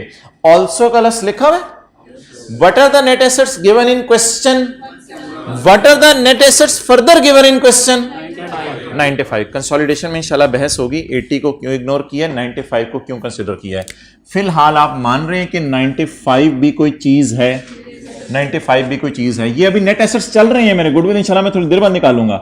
ये कोई R&D टाइप प्रोजेक्ट है, लेकिन ये मैं इसको एसेट बना रहा हूं अपना, क्योंकि उसमें मुझे जान नजर आई है जिस प्रोजेक्ट में किसको जान नजर नहीं आ रही थी। सर आप एसेट्स में शो करें, आप वर्किंग वन में क्यों शो कर रहे हैं? आपने शो करना है तो R&D का नाम लिख के आप एडिशन इधर शो करें 95 की, आप वहां क्यों शो कर रहे हैं? मोहतरम मैं यहां इसलिए शो कर रहा हूं कि मुझे इसके सारे नेट एसेट्स चाहिए थे। सवाल वाले ने 2 नंबरी करके सिर्फ 2 नेट एसेट्स दे दिए थे मुझे, कुछ नेट एसेट्स के साथ ऑल्सो डाल के लिखा है इसने। असल में ये सारे नेट एसेट्स जो होंगे असल में मुझे चाहिए होंगे बराबर आ जाएंगे शेयर कैपिटल और रिटेन्ड अर्निंग के या इक्विटी के बराबर आ जाएंगे। तो ये मोहतरम पहली बात हो गई, ये मेरा एसेट बन गया। ऑल्सो का मतलब ये है कि इन नेट एसेट्स में ये नहीं पड़ा हुआ। इसी तरह एक और चीज है, on acquisition date fair value of subsidiaries customer list is 20 million. हमारी अपनी नहीं है, परचेज्ड है। हमारे लिए तो परचेज्ड है ना। पहली लाइन पढ़ें, EL purchased entire share holding. जब वो मैंने सारी खरीद ली तो उसकी सारी चीजें मेरी खरीदली हुई बन गई। तो जब खरीदी हुई चीजें बन गई तो मेरे लिए अब ये क्या बन जाएंगे? इंटेंजिबल्स बन जाएंगे। तो अब कस्टमर लिस्ट एसेट का पार्ट भी है, बिल्कुल है, एसेट का पार्ट है। तो ये ऑल्सो अवेलेबल है इंफॉर्मेशन। इसका मतलब है कि कस्टमर लिस्ट भी उसका एक एसेट है जो कंसोलिडेशन पर्पस के लिए मुझे रिकॉर्ड करना पड़ेगा, क्योंकि मेरे लिए ये कस्टमर लिस्ट क्या है? परचेज्ड। कितना? 20। और क्या ये कस्टमर लिस्ट इंटेंजिबल है? इसलिए एक और नया कॉलम डालें, कस्टमर लिस्ट। कितनी जी? 20। ये सारी चीजें मैंने एडिशन में क्यों डाली हैं? और ये सारी चीजें मैंने इधर क्यों डाली हैं? असल में अब मेरे नए वाले और रिवाइज नेट एसेट किए हैं, ये धोखा था। ये भी तो एसेट्स ही थे सब्सिडरी के। मैं एसेट्स क्यों उठा रहा हूं? इक्विटी क्यों नहीं उठा रहा? गिवन नहीं है तो मजबूरन क्या उठाने थे? एसेट्स। कुछ एसेट्स उसने ऊपर दे दिए, कुछ नीचे दे दिए। 18। आप बता दें 1860 वाली चीज कितने में खरीदी? तो बाकी पैसे किस्मत में दिए।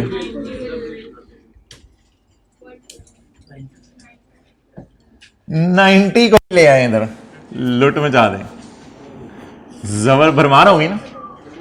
90 को भी ले आए, ये गुडविल है।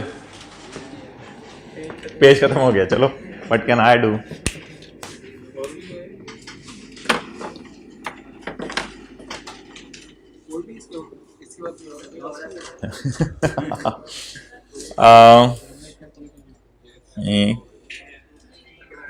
नहीं है।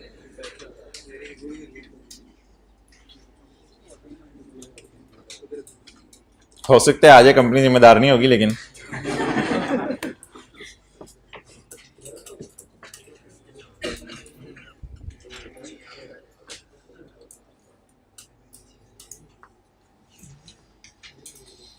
अच्छा, अब मैं थोड़ा सा एक डिस्क्लेमर टाइप देने लगा हूँ। मेरे दिल में था इन 2 एडजस्टमेंट्स की वजह से कि सवाल ना करवाया जाए आपको, लेकिन अगर ये बात मैं साइड पे रख दूं तो मुझे पहले ये चीज बता दें कि किसी की खरीदें अगर हम कस्टमर लिस्ट तो वो इंटेंजिबल है, इसलिए ये 20 यहां पे मैंने शो किया।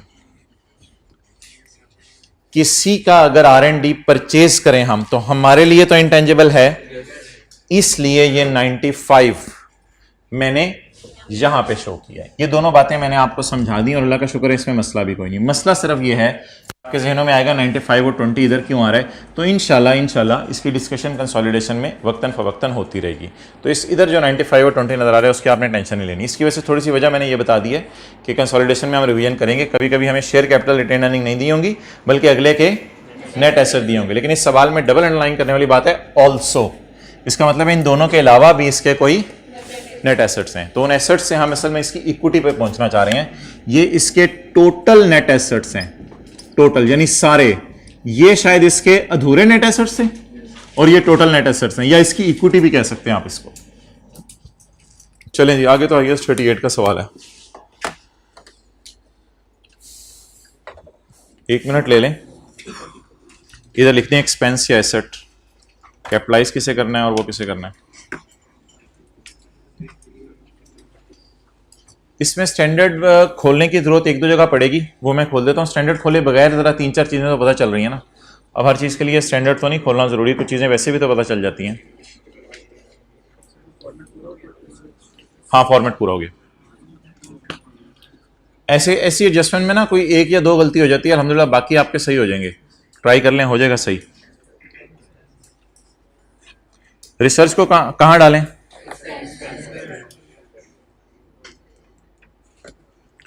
प्रोडक्ट डिजाइन, प्रोडक्ट डिजाइन ही तो मेरे ख्याल से मेन चीज होगी जो डिजाइन हो रही है। तो प्रोडक्ट डिजाइन अभी जाके R&D की एग्जांपल्स में ढूंढ लेता हूं मैं, लेकिन मेरे ख्याल से इट मेक सेंस कि प्रोडक्ट ही तो डिजाइन हो रही है कोई जिसकी चीज है, तो यही तो अगर एक्सपेंस में डाल दिया तो पीछे बचना क्या है? प्रोडक्ट डिजाइन, यही तो देखें मेन खर्चा हो तो कोई खर्चा ही नहीं, प्रोडक्ट डिजाइनिंग ही तो मेन खर्चा है। बाकी तो कुछ ऐसे खर्चे हैं प्रोडक्ट के जो होते ही रहते हैं अक्सर, इसको क्या करेंगे? कैपिटलाइज। लेकिन अभी IAS 38 खोल लेते हैं, इसके पैराज देखेंगे। ये जरा मैंने ढूंढ लूं, ये जरा स्टैंडर्ड से देखनी पड़ेगी। कॉस्ट ऑफ पायलट प्लांट, ये मैं देखता हूं। Refinement of product before commercial production, इस तरह की चीज आप IAS 16 में पढ़ते थे। रिफाइनमेंट बिफोर कमर्शियल प्रोडक्शन, यानी आप कोई ऐसी खरीद लें आपके काबिल नहीं है, उसमें कुछ सेटिंग मेटिंग करनी है, तो उसका IAS 16 में क्या पढ़ा था आपने? एसेट की कॉस्ट का। तो रिफाइनमेंट उस टाइप की चीज है ना कि चीज में ऐसी तराश खराश करना कि आपके इस्तेमाल के काबिल आ जाए। तो ये रिफाइनमेंट इसलिए होती है कि चीज हमारे इस्तेमाल के काबिल हो जाए। तो बता दें इसको क्या करें? कैपिटलाइज। ट्रेनिंग हमेशा एक्सपेंस आउट। टेस्टिंग हमेशा, टेस्टिंग एक और नाम से आती थी, यहां लिख लें आपको भूल ना जाए, ट्रायल रन के नाम से। हमने क्लास में ट्रायल रन के नाम से पढ़ी थी। टेस्टिंग हमेशा कैपिटलाइज। ये जरा लफ्ज देखें क्या है। ये लॉन्चिंग क्या होगी? नहीं, ये लॉन्चिंग प्रोडक्ट, लॉन्चिंग के ऊपर कोई दावत वगैरह होगी, इस टाइप की चीज है। लॉन्चिंग ऑफ प्रोडक्ट, लॉन्चिंग के ऊपर कोई आपने एडवर्टाइजमेंट वगैरह की होगी और कुछ किया होगा। ये क्या है? Production and launching of product, production and launching of product. ये अजीब सवाल आया है आपकी हिस्ट्री में कि इसने लॉन्च होने के बाद जो प्रोडक्शन फैक्ट्री के अंदर कोई खर्चे हो रहे हैं ना वो भी देने लग गया है। तो इनको तो ऑब्वियसली हम इग्नोर करेंगे, कम से कम एसेट की कॉस्ट का पार्ट नहीं बनाएंगे। लेकिन ऑब्वियसली अगर ये पेपर में नहीं भी हिंट आया होगा तो launching of product is a launching ceremony, उसको तो डालना ही एक्सपेंस में है। तो इसलिए मेजॉरिटी ने प्रोडक्शन को भी फिर एक्सपेंस में डाल दिया था, क्योंकि अलग अलग ब्रेकअप भी नहीं हो पा रहा था ना कि कितना खर्चा किसका है। इसलिए कम से कम इसका एसेट के कॉस्ट में कैपिटलाइज नहीं करेंगे। एक चीज अब है बच गई, ये वाली स्टैंडर्ड से ढूंढ लेते हैं। आप कंफ्यूज हो रहे थे, ये तो ढूंढनी ही स्टैंडर्ड से है।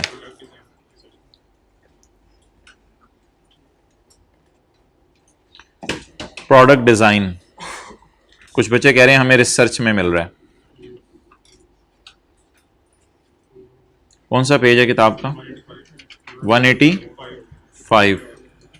मेरे पास तो वो प्रिंट होने से पहले किताब का वर्जन है।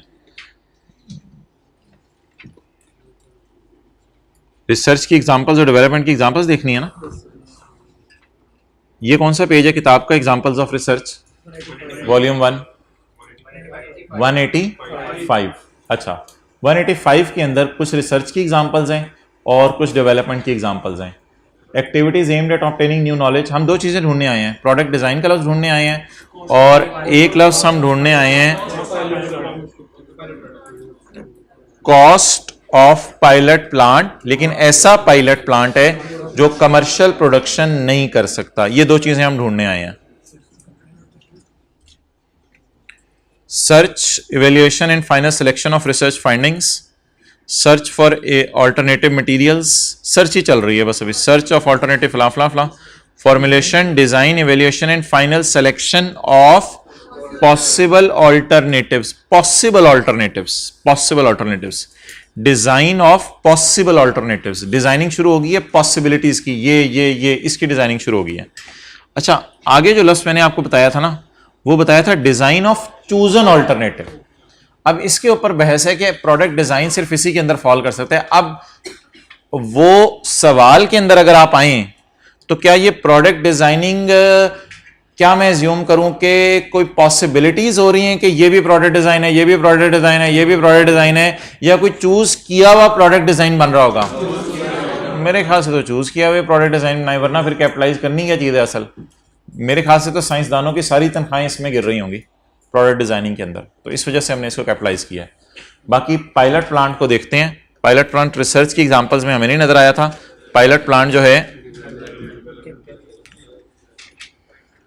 Point number C, pilot plant, लेकिन वो इस काबिल नहीं होता कि कमर्शियल प्रोडक्शन शुरू कर दे। पायलट प्लांट सिर्फ छोटी मोटी चीजें बनाने का काम आता है। तो ये किसकी एग्जांपल्स में है? डेवलपमेंट। इस वजह इसको क्या कर दें? कैपिटलाइज कर दें।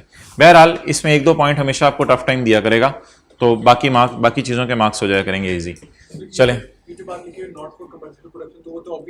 ऑब्वियस बात है, पायलट प्लांट होता ही नॉट फॉर कमर्शियल प्रोडक्शन। चलें जी, 1 2 3, एक और चीज भी है ये वाली ना, 1 2 3 4, कितना आ गया? 70। 70 को क्या कर दें? होल्ड ऑन, है क्या? ML incurred following expenditure on this project. कौन सा प्रोजेक्ट आ गया है भाई? यही प्रोजेक्ट चल रहा है ना, और है कौन सा?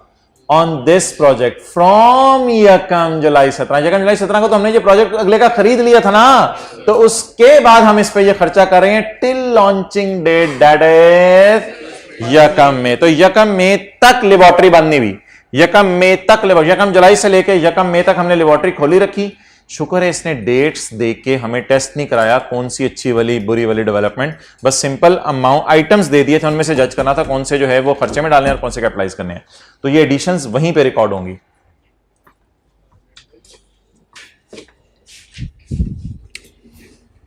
अच्छा यार, एडिशंस में आज एक बात आपको बताने लगा हूं।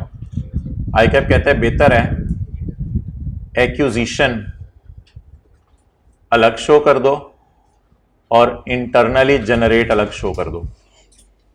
बेहतर है एडिशन अलग शो कर दो, यानी मेहमान आए तो इन्हें बताएं ये 2 डिशेस हमने घर में बनाई हैं, वैसे उनको पता चल ही जाता है ये 2 डिशेस हमने घर में बनाई हैं, और ये 3 जो है ना बाहर से ला के रखी हुई हैं। एंड पे आइसक्रीम तो बाहर वाली आती है, उनको पता चल ही जाता है। तो ये सॉफ्टवेयर हमने सब्सिडरी खरीदी या उस पूरी को खरीद लिया, ये सॉफ्टवेयर हमारे खरीदे हुए हैं। सब्सिडरी की R&D भी खरीदी थी, सब्सिडरी की कस्टमर लिस्ट भी खरीदी थी, सब्सिडरी की गुडविल भी खरीदी है, लेकिन बाद में जो हम काम कर रहे हैं वो तो इंटरनली जनरेट है ना। तो बेहतर है आज के बाद एडिशंस में अगर आप एक्विजिशन और इंटरनली जनरेट को अलग अलग चलाएं तो ज्यादा अच्छी प्रेजेंटेशन होगी। तो अब आप मुझे बता दें R&D में 95 के आगे जमा लिख दूं या नीचे लाइन डाल के जमा लिख दूं? नीचे लाइन डाल के जमा लिख दूं जो छोड़ी नहीं हुई आपने। अच्छा बोलें जी 70, लेकिन क्या करेंगे? ये 70 ऐसे तो नहीं आएगा ना पेपर में। वर्किंग 3, अब वर्किंग 3 में दीवानों की तरह नहीं लगे हो ना, प्रोडक्ट डिजाइन, बॉरा, रिफाइनमेंट और खूबसूरत करके लिख रहे हो, और सर पेपर में टाइम नहीं बचा, पता नहीं, बस जमा करा दें खाली 6 प्लस। इससे फायदा क्या होगा? एग्जामिनर को पता चल जाएगा कहां मार्क्स देने हैं कहां नहीं देने। हो सकता है इसने सबके 0.25 मार्क्स रखे हो। अगर आप अन्य भाव के फिगर निकाल के लिख देंगे और उसका टोटल भी नहीं बताएंगे कैसे हुआ, तो एग्जामिनर हिट एंड ट्रायल करेगा एग्जामिनर को आप पागल कर देते हैं। आप क्या कहते हैं, पहले 5 जमा 12 जमा 48 करके देख, शायद मेरा जवाब आ जाए, फिर 5 जमा 12 जमा 48 जमा 6 करके देख, शायद मेरा जवाब आ जाए, फिर 5 जमा 12 जमा 48 जमा 8 करके शायद मेरा जवाब आ जाए। नहीं करना, चल 5 जमा 12 जमा 4 करके देख, शायद मेरा जवाब आ जाए। 105 - 48 पागल हो गए, इसको जमा करने में कोई 15-16 पॉसिबिलिटीज बन जानी है। तो अच्छा पेपर वो होता है जो ये होता है। सारे जमा हो गए, जवाब 70। वर्किंग 3 से छोटा सा लिख दीजिएगा 70, ताकि उसको मिल भी जाए। वर्किंग 3। यार ये क्यों दिया हुआ है इसने?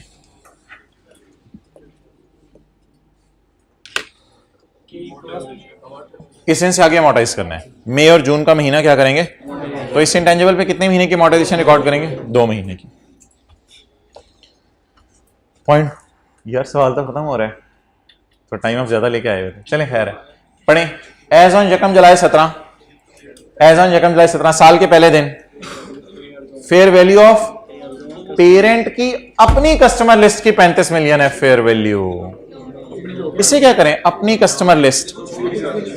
इस तरह का तो याद रखिएगा, कॉन्सेप्ट हमने पढ़ा हुआ है IS 38 के अंदर के अपनी कस्टमर लिस्ट, अपना मेथड और अपना पब्लिशिंग टाइटल और अपना ब्रांड और अपनी गुडविल इंटेंजिबल नहीं है। तो आप बता दें, इज इट एन इंटेंजिबल? अच्छा, सब्सिडरी के क्यों धड़ कस्टमर लिस्ट डाले जा रहे हैं? सब्सिडरी परचेज्ड है, और इसे क्यों नहीं डाल रहे हैं? इंटरनल जनरेटर, तो इसलिए इग्नोर कर दिया। और नोट भी कोई नहीं देना होता पेपर में, वो और करें। चलें, ऑन यकम July 17 the remaining life of all intangibles except goodwill was, goodwill की सारी पता लाइफ नहीं होती, गुडविल के अलावा बाकियों की लाइफ कितनी है? 10 ईयर्स।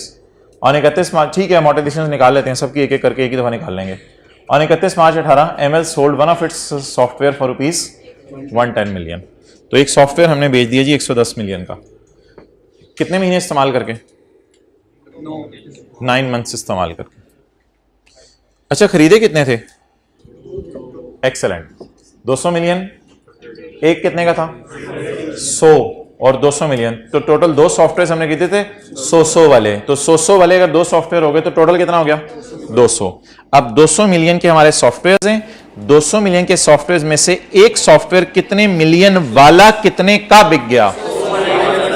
1 बिके, तो 1 के ऊपर लिखें ऑफ 1 100 वाला। 100 वाला कितने का बिक गया? 110 का। सबर सबर सबर, वो सारा मैं करूंगा। 100 वाला कितने का बिक गया? 110 का।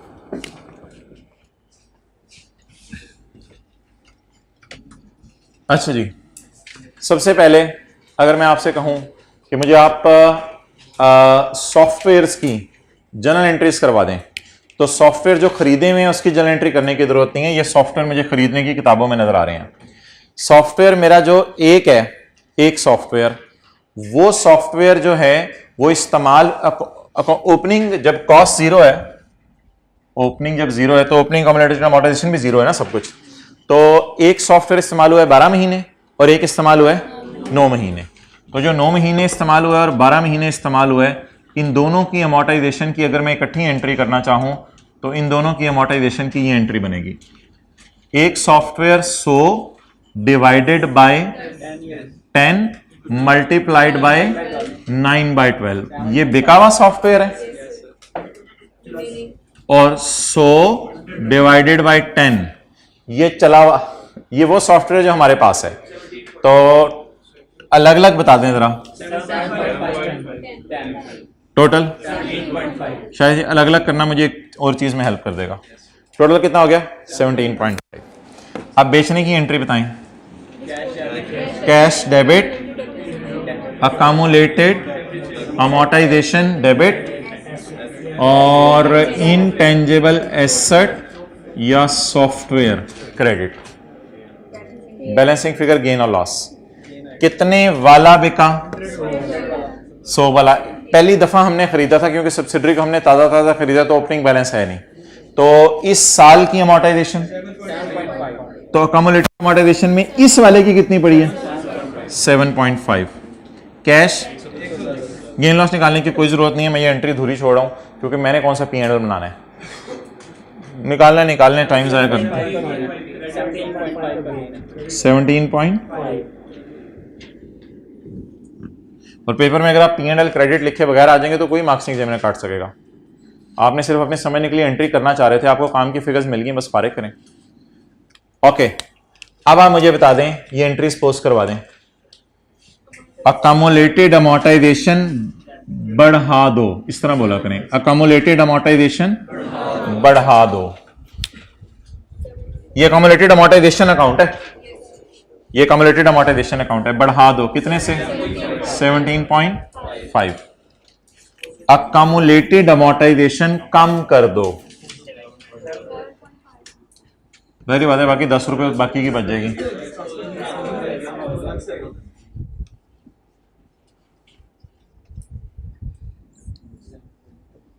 अकमुलेटेड अमोर्टाइजेशन कम कर दो, एसेट भी कम कर दो। चलो नई लाइन डाल, डिस्पोजल कितना? 100।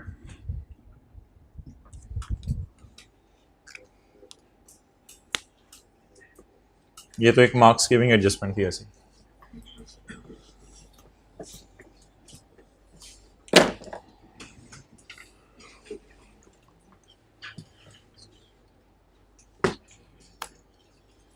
Okay, group follows the evaluation model for licenses, whereas the cost model is used for other intangible. Licenses के लिए कौन सा मॉडल यूज हो रहा है और intangibles बाकियों के लिए cost model. Okay, goodwill of ML has been impaired by 20%. Working number? Working 5. Goodwill कितनी है? 90. इम्पेयरमेंट लॉस एक्सपेंस डेबिट और गुडविल क्रेडिट 90 है। 90 इंटू 20%, 18। वर्किंग नंबर 5, गुडविल कम कर दें 18 से, गुडविल कम कर दें 18 से।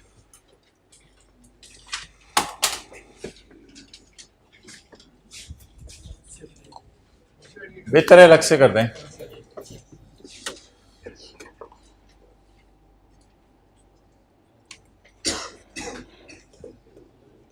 अकमुलेटेड इम्पेयरमेंट लॉस, लेकिन अगर बुक वैल्यू पे अकाउंट बनता तो गुडविल। तो ये नोट में आप लोगों ने बुक वैल्यू नहीं बनाना, नोट में अकमुलेटेड इम्पेयरमेंट लॉस अलग लाइन आएगी, जगह नहीं बचनी। आप चलें, एक लाइन छोड़नी पड़ेगी टोटल्स के लिए। अकमुलेटेड इम्पेयरमेंट लॉस, ओपनिंग तो है कोई नहीं, तो इस साल का इम्पेयरमेंट लॉस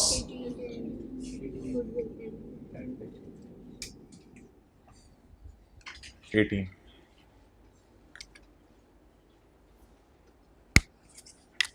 ये माइनस हो जाएगा इंशाल्लाह, डब्बे डब्बे डाल के मैं माइनस कर दूंगा।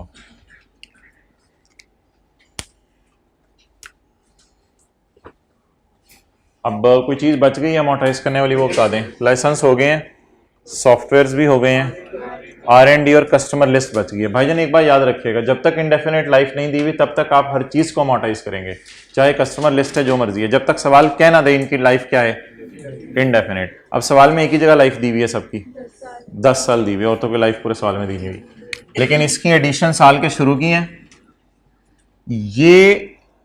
ये तो वर्क इन प्रोग्रेस टाइप था ना साल के शुरू में, और यकम मई को मुकम्मल हुआ, तो वर्क इन प्रोग्रेस टाइप मुकम्मल हो गया यकम मई को, तो यकम मई से ऑनवर्ड्स अमोर्टाइजेशन चार्ज करेंगे ना। तो वर्किंग नंबर 6 जी, और वर्किंग नंबर 7। कस्टमर लिस्ट कितने के रुपए की है? 20 इंटू डिवाइड बाय 10, हाँ सही कह रहे हो, 20 डिवाइड बाय 10 2, और 95 जमा 70 165 डिवाइडेड बाय 10। ये 165 आया है, किसी को समझना है तो 95 जमा 70। ये ना समझिएगा कि 95 को पूरे साल पे अमोर्टाइज करना है और 70 को 2 महीने पे अमोर्टाइज करना है। भाइयों बात सुने मेरी, समझे। ये ना कहिएगा कि ये नहीं बोंगी मारनी कि 95 तो आपने पे कर दिए थे साल के पहले दिन और फिर हमने जान मार के खर्चा किया है 70 का, तो 70 का खर्चा यकम मई तक हुआ, तो मई जून अमोटाइज कर दो 70 रुपए को और 95 को अमोटाइज कर दो पूरे साल। भाईजान ये एडिशन नहीं है कोई, ये एसेट पूरा हो रहा है। एसेट नामुकम्मल था 95 पे, उस पर फिर हमें काम करना पड़ा, काम करते करते करते करते 70 रुपए का और काम हुआ, अब वो इस काबिल हो गया कि अब इस्तेमाल हो सके। तो इसलिए 95 जमा 70 will be the total cost. इसको मई जून अमोटाइज करना है। 95 को इसका स्टेटस वर्क इन प्रोग्रेस का था। अच्छा बातें नहीं सुन रहे थे, मुझे लगता है 10 इंटू मई जून 2/12 2.8 अमोटाइजेशन दोनों की पोस्ट कर दें। इधर किसकी आनी है?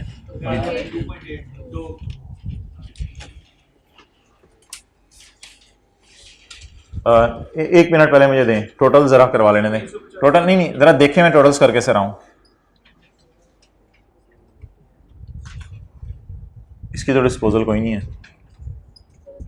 क्लोजिंग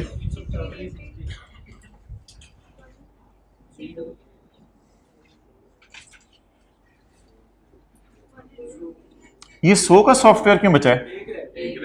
एक रह गया है। ये 10 रुपए की अमोटाइजेशन क्यों बची है? एक सॉफ्टवेयर रह गया ना। R&D की कॉस्ट और उसकी अमोटाइजेशन 2.8। कस्टमर लिस्ट किसी की हमने क्यों डाली? अपनी क्यों नहीं कस्टमर लिस्ट डाली? अपनी चीज से मोहब्बत नहीं, दूसरों की चीजों से मोहब्बत है। क्योंकि कस्टमर लिस्ट परचेज्ड है, इंटरनली वाली नहीं है।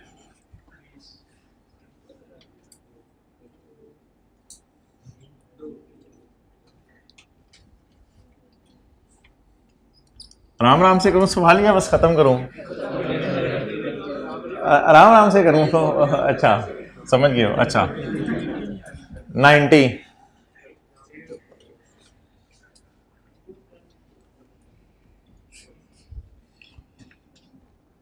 अब डब्बे ना होना चलेगा पेपर में टाइम। अच्छा 18। Now it's time to calculate बीवीज। 350 90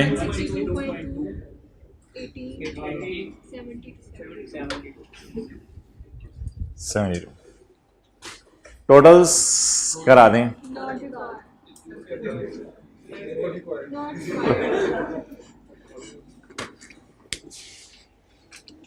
टोटल्स नॉट रिक्वायर्ड।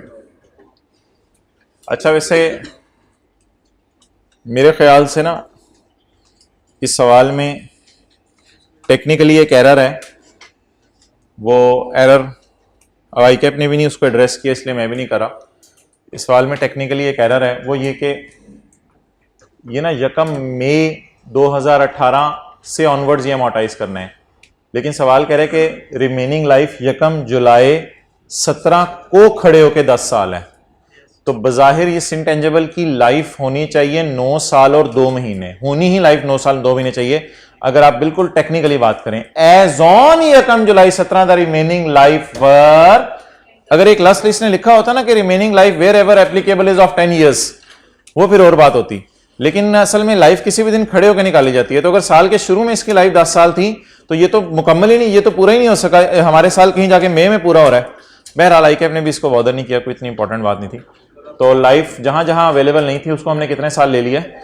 10 साल ले लिया। और गुडविल को क्या कर दिया हमने? इम्पेयर कर दिया। तो बात जो समरी है सारी बात की, सब्सिडरी के कस्टमर लिस्ट, सब्सिडरी की गुडविल, सब्सिडरी की R&Ds क्यों नजर आ रही हैं मुझे? परचेज नहीं। और मेरी कस्टमर लिस्ट क्यों नहीं नजर आ रही? इंटरनली जनरेटेड है। यार मुझे ये बताएं एक बात,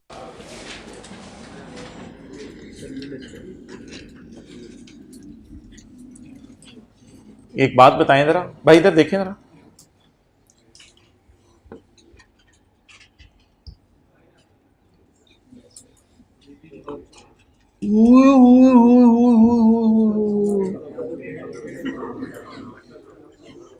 पेरेंट का बाप हो सकता है? यानी पेरेंट भी बिकी हुई है। कहां ये लोगों को खरीदता था, इसको खरीद लिया। तुम मुझसे को ताओ देखने में आगे चलो, दोनों साइडों से दे। बताएं तो हैं तो बोला उसे मैंने, मुझसे नहीं थे कुछ नहीं, पंजाबी कहते हैं, पता नहीं क्या अजीब सी बात। अच्छा तो बताएं पेरेंट का भी क्या निकला? पेरेंट का भी क्या निकला? बाप।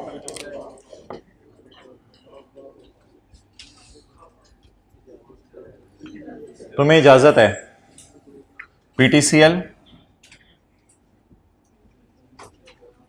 तुम्हें वही वही, चलो पेप्सी वाले कर लेते हैं। अच्छा जी, पेप्सी एक बहुत बड़ा नाम था, उसने पीटीसीएल को भी खरीद लिया। अब आप मुझे बताएं, पीटीसीएल को इजाजत है कंसोलिडेशन ना करें, लेकिन पहले अपने बाप को मनाए कि तुम कंसोलिडेशन करोगे। अच्छा वापस आ पहले पीटीसीएल, भाई try to be in class.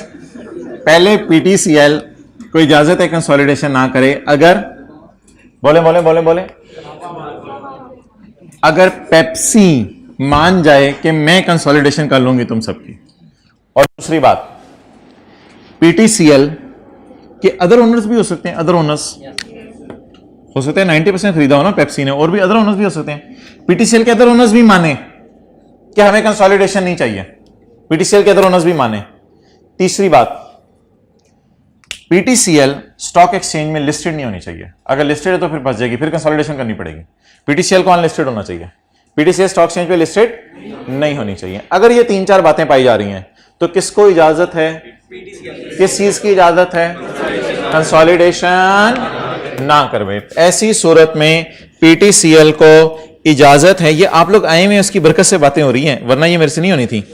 ये जो आप बैठे होते हैं ना और आपके चेहरों पे ऐसे चमक होती है और एब्जॉर्ब करने की कैपेसिटी होती है कि मुझे और कुछ मेरे से अंदर तशफी नहीं हो रही है, और ये अंदर मेरे जो है ना वो एक बेचैनी की कैफियत सी तारी है, कुछ ठंड पड़ जाए थोड़ी देर में, ये जो कैफियत है ना ये मुझे आपकी मजबूर कर रही है। और आपके चेहरों की और आंखों की चमक जो है वो कह रही है कि खुदा के लिए पढ़ाए जाएं, खुदा के लिए हमें घर ना भेजें, हम बहुत ज्यादा टाइम जाया करते हैं। पेज नंबर 25 निकाल लें। ये ना 1-2 कंसोलिडेशन की बातें हैं, उसमें से कभी एमसीक्यू आ जाता है। पहले मैं ये अगस्त में बातें कराता होता था, तो इस दफा जुलाई में करके देख रहा हूँ, तो जून में यार ये पेज नंबर है 25। इतनी प्यार मोहब्बत से आप लोग सफा निकाल रहे हैं कि मेरा जाने को दिल नहीं चाह रहा। Page number 25। यार ये पूरी किताब तेरे पास पीडीएफ में कैसे है? किसी ने, अच्छा page number 25, conditions under which parent is not required to prepare consolidated financial statement. Conditions under which parent is not required to prepare, ये मैं आपको नोट करने का टाइम दूंगा, लेकिन पहले लिखते रहिएगा जो मैं लिखवाऊंगा।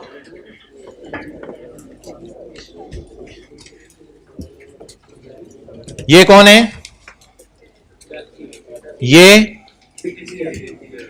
और ये कौन है? और इधर कितने परसेंट है? 90%।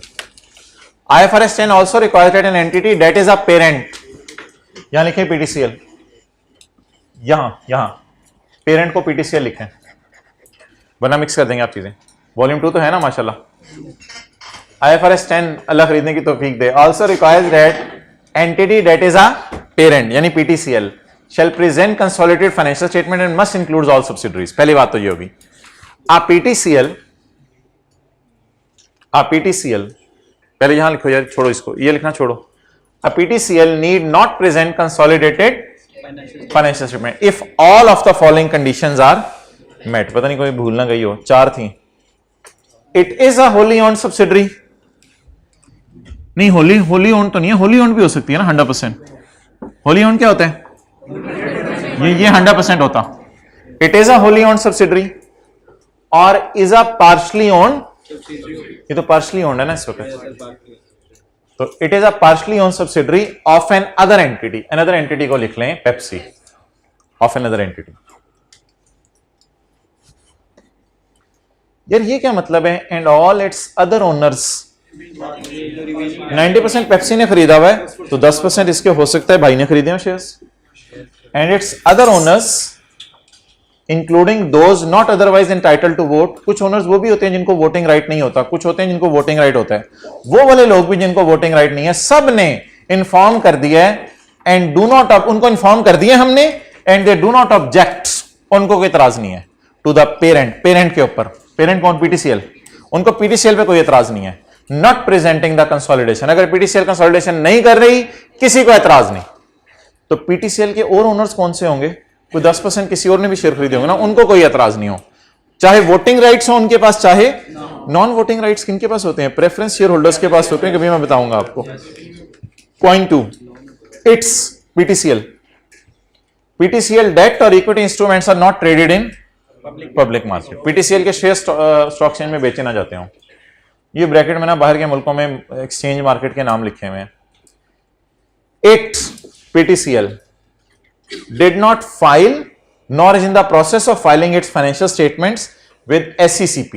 पाकिस्तान में तो SECP होगा ना ये, तो SECP के पास फाइनेंशियल स्टेटमेंट फाइल नहीं करती, कौन नहीं करती, PTCL और other regulatory organisation, for the purpose of issuing any instruments in public.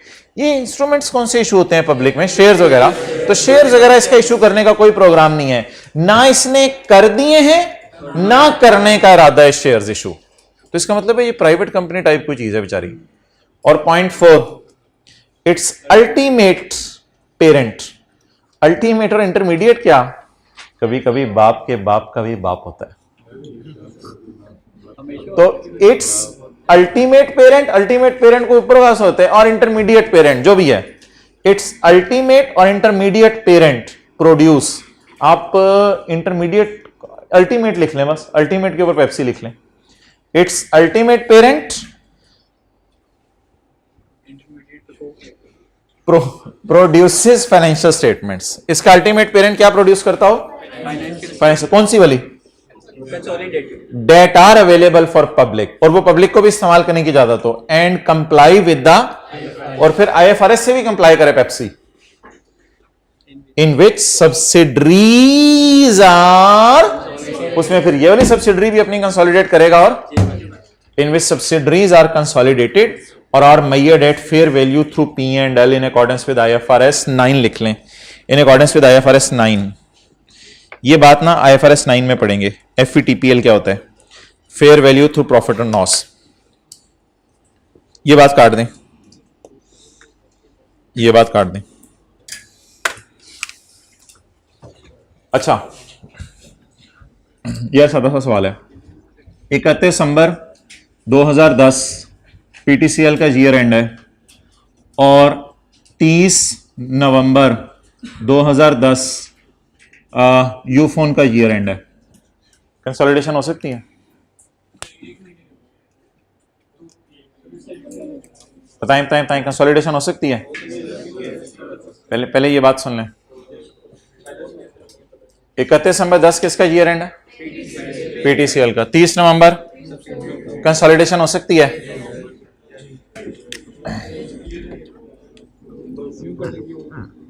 अच्छा चलें, करने को कुछ भी कर सकते हैं। 31 दिसंबर 10 ईयर एंड है, और 30 जून 10 ईयर एंड है यूफोन का, कंसोलिडेशन हो सकती है, स्टूडेंट कहते हैं यहां हो सकती है, यहां नहीं हो सकती। जब गैप 3 महीने के अंदर का हो ना, तो स्टूडेंट कहते हैं आंख मार के इतना चलता है, थोड़ा बहुत चलता है, गैप 2-3 महीने का हो तो चलता है, खैर है गुजारा चला लो, लेकिन अगर गैप 4 महीने का हो, 5 महीने का हो, 6 महीने का हो तो, लेकिन प्लीज फिर भी यूफोन को मजबूर किया जाएगा कि मोटी मोटी ट्रांजैक्शंस दिसंबर के महीने की रिकॉर्ड करे, ताकि इसके एसेट सारे ही 30 नवंबर के ना, मोटी मोटी हल्की फुल्की, कोई ज्यादा बारीकी में जाके नहीं, मोटी मोटी कोई एडिशंस हो गई, कोई डिस्पोजल्स हो गई, कोई और आपने बड़ी सेल कर दी हैवी, हल्की फुल्की ट्रांजैक्शंस रिकॉर्ड करे ताकि 1 महीने के बराबर आ जाए, किसके, पेरेंट के। तो असूली तौर पे तो पेरेंट और सब्सिडरी की बैलेंस शीट की डेट क्या होनी चाहिए, सेम, लेकिन अगर डिफरेंट है तो भी कंसोलिडेशन हो सकती है। कितने महीने का गैप एक्सेप्टेबल है, 3 महीने का। ये नोट करें सारे, ये आखिरी बात है मेरी, नोट करें सारे। ये अगला पॉइंट है, पॉइंट 4।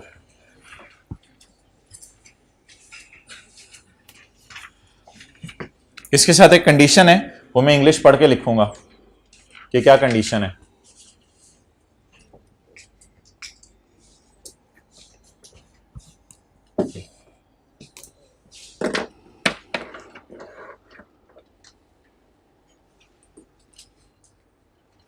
चलो जी ले आओ इधर कैमरा।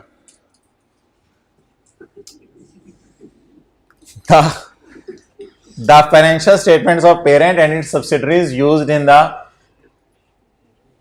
देख लेना इधर व्हाइट बोर्ड पे लिखा रहेगा प्यारे बच्चों, देख लेना इधर। अच्छा वो ना एक क्लास की आपको बात बतानी थी, क्लास है कैप 5 वाली, ठीक है। टीचर भी मैं सब बताऊंगा, ग्राउंड फ्लोर पे उनकी क्लास होती है और रूम नंबर 1 में होती है।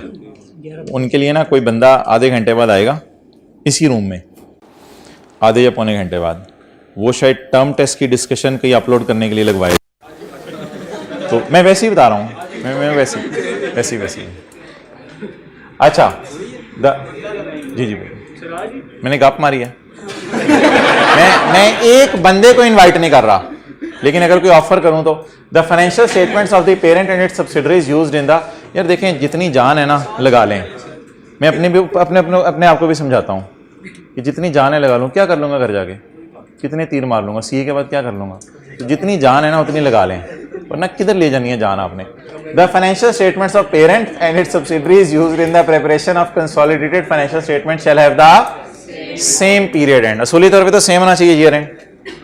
When period and is different, when period and is different, तो पेपर में सवाल नहीं आने ऐसे, लेकिन एमसीक्यू ऐसा, the subsidiary prepares for consolidation purposes additional financial information. आप प्रिपेयर करो एडिशनल फाइनेंशियल इंफॉर्मेशन। क्या प्रिपेयर करो? Additional information. डिटेल्ड में होगी, ऑडिट वगैरह कराएगी? नहीं, बस एडिशनल इन्फो प्रिपेयर करो, हल्की फुल्की कोई एक महीने के एसेट्स लायबिलिटीज बता दो कितनी increase decrease I. When period is different, the subsidiary prepares for consolidation purpose additional financial information as of the same date as the financial statements of parent to enable the consolidation unless it is impracticable to, अगर नहीं practicable तो बस नवंबर और दिसंबर को ही consolidate कर दो।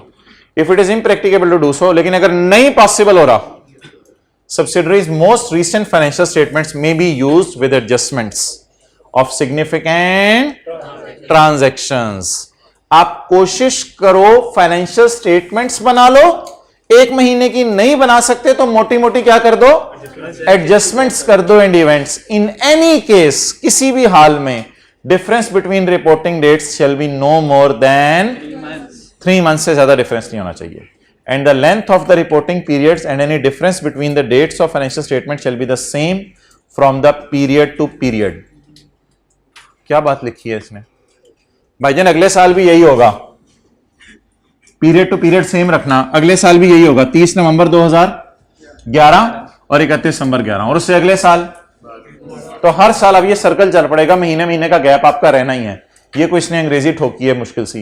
And the length of the reporting period, any difference, length of the period 12 महीने होती है and the difference between the dates 1 महीने है, shall be the same from period to period. तो महीने 12-12 ही रखना आपने और गैप 1-1 महीने का रखना और चलाते रहना। आइडियल क्या है? आइडियल सेम डेट पे बनाएं।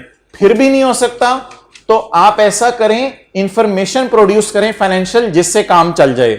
अगर ज्यादा इंफॉर्मेशन नहीं कर सकते, मोटी मोटी एडजस्टमेंट्स कर दें। इन एनी केस फर्क किससे ज्यादा नहीं होना चाहिए? 3 महीने से ज्यादा नहीं होना चाहिए। और ओवर करो भाई, ठीक है, कोई होमवर्क नहीं।